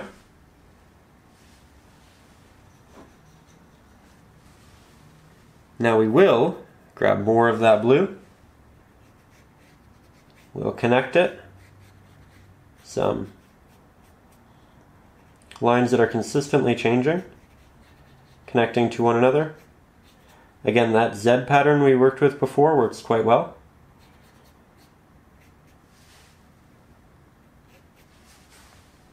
Now we switch to a brighter blue, so we'll add more titanium white to that mixture.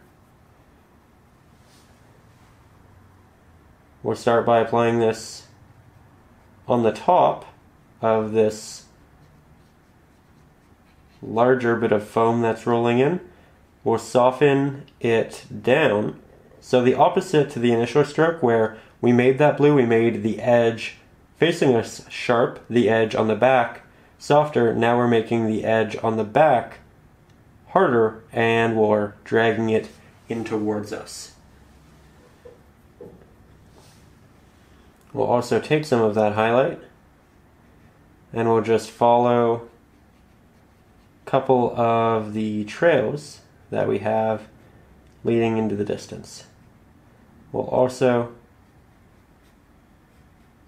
add those highlights through here.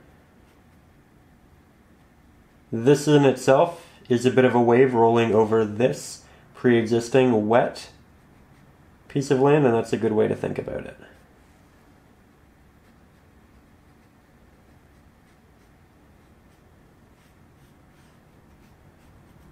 Again, you can go in and apply this brighter blue over the pre-existing blues, but you can also apply it over the browns, and that will give you a more transparent, desaturated look, which isn't a bad thing.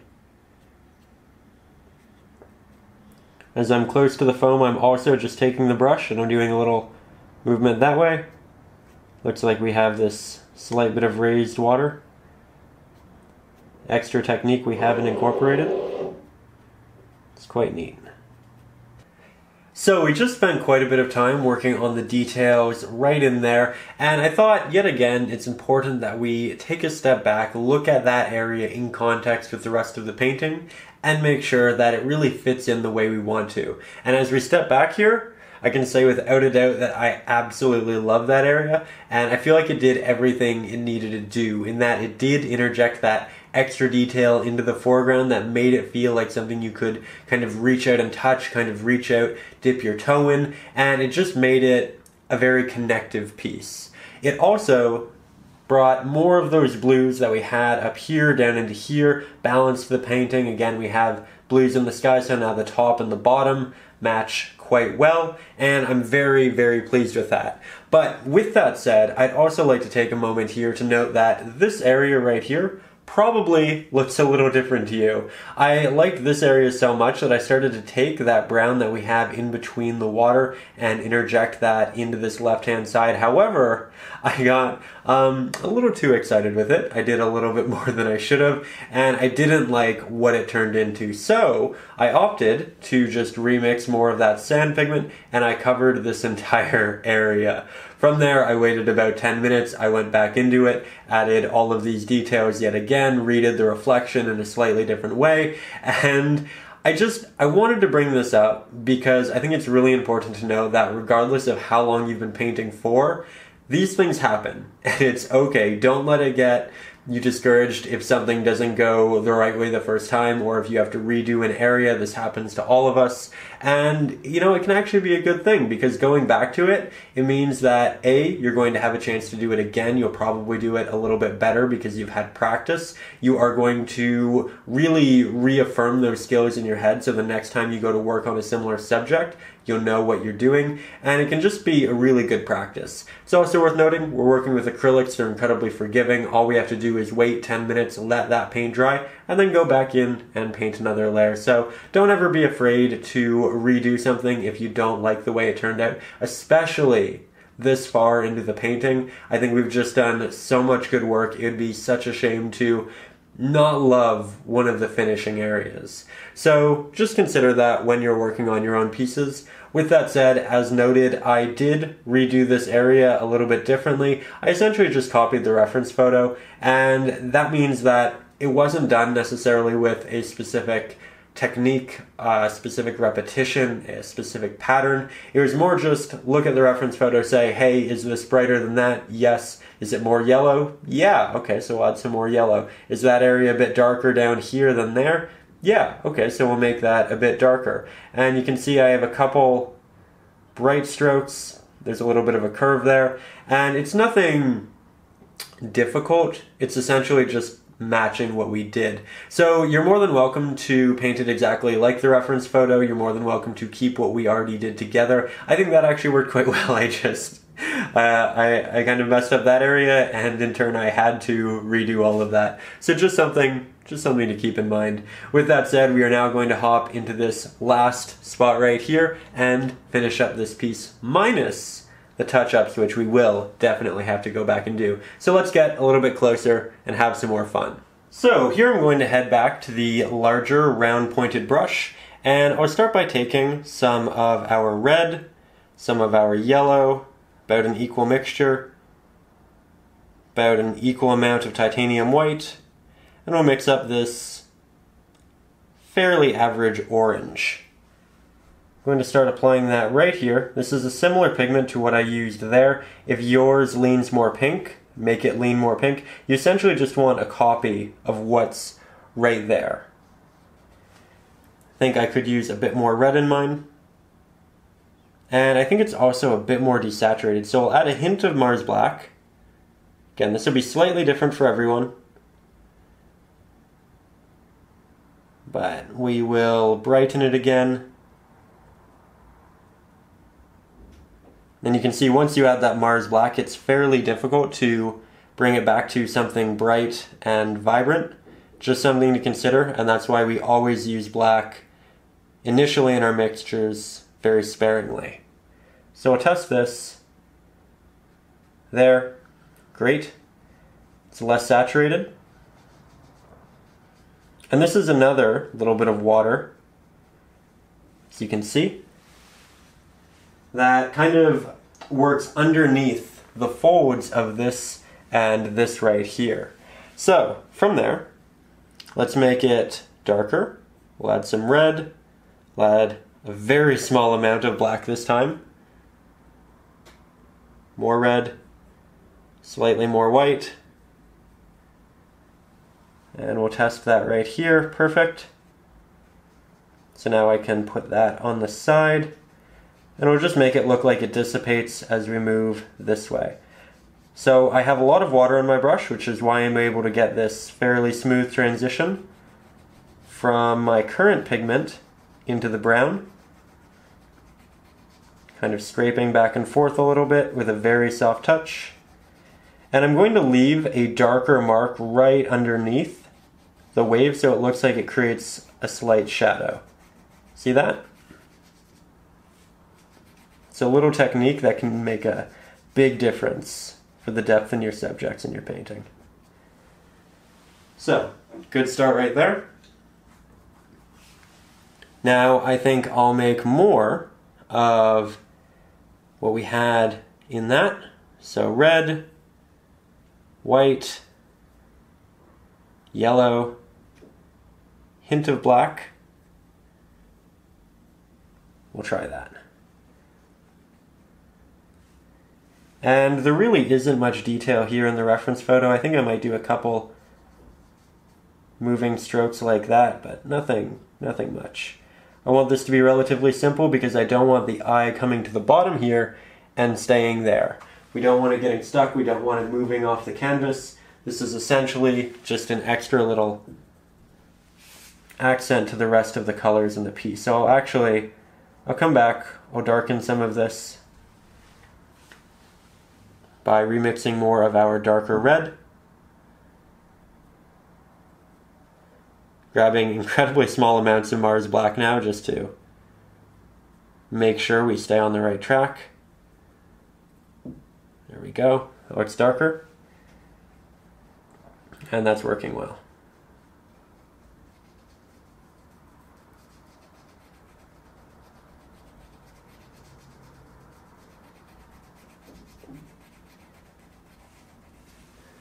And you can see that I am just now blending this back a little bit. Getting a really neat effect in here. We can also grab some blue, a little bit of Mars Black, a little bit of titanium white, and we can work that on this edge and then work the blue back into the red. That way we have all of our main colors down there. Again, we're trying to leave a slightly darker shadow, which you can also add in post. You can just take darker paint and apply it there, and that'll work quite well. Now we're not going to bring this too far because we don't want it mixing with the yellow, so I'm going to end that transition right about there. Now we are going to switch back to the smaller brush. We will look for, what color do we think we need there? I need a darker color, that's for sure. So I'll start with some dark purple, hint of titanium white, and I'll create the shadow for this water that moves on top of this water. You can also use this to further pronounce these. There we go.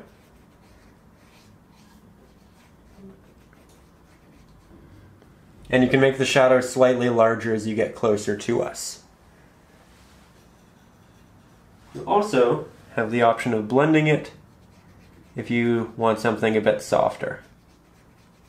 Like that.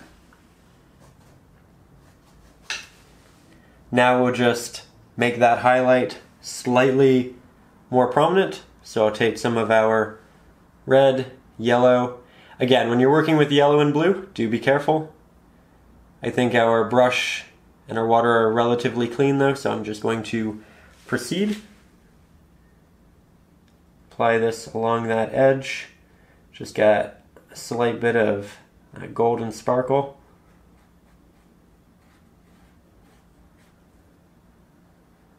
And we can do that right down here as well.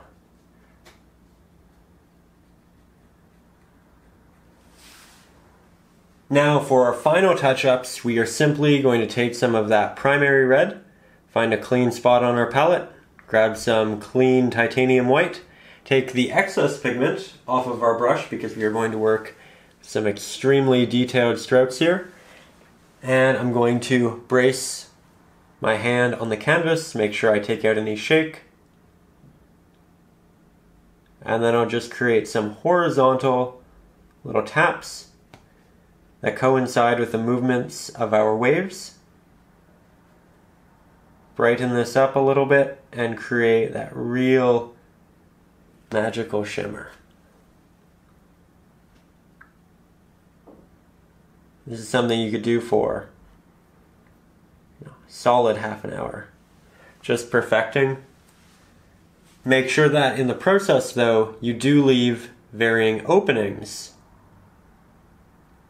in the reflection. So here it's a bit darker, here it's a bit darker, darker, darker, and I'm also trying to make sure that my spacing in between them is consistently changing. So these are very close to each other while these are farther apart.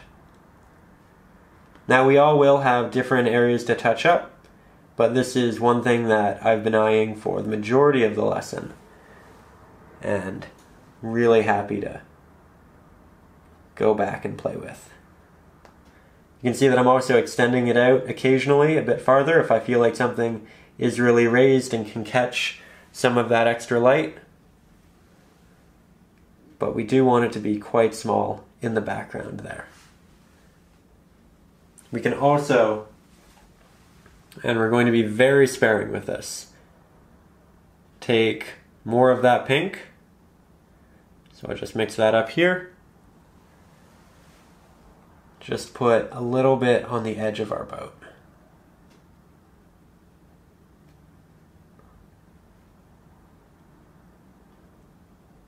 And our figure, and everything else that light is going to touch here.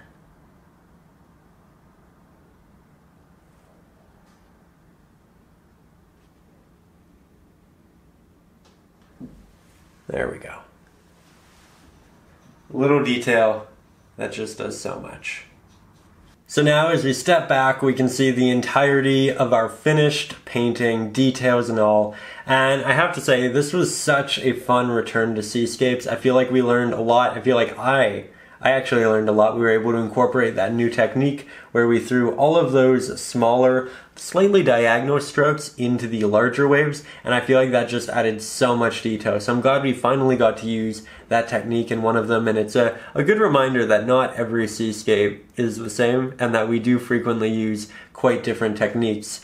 I would like to say a big thank you to you for making this far, for watching the video. You know, as we get to the end of these, I like to give you a word that you can use in the comments as kind of a sign that you made it this far, that you are one of the very committed few. And that word today, I think we're going to go back to a classic.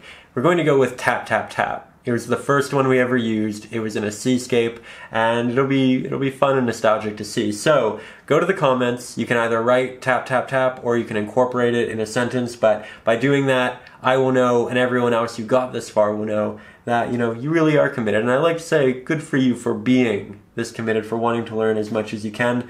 That's what's really going to get you to great places with this. So thank you for tuning in. This has been an absolute pleasure. And with that said, as I try to say in every episode, I try to say it more than once in every episode, just because it really is important to me.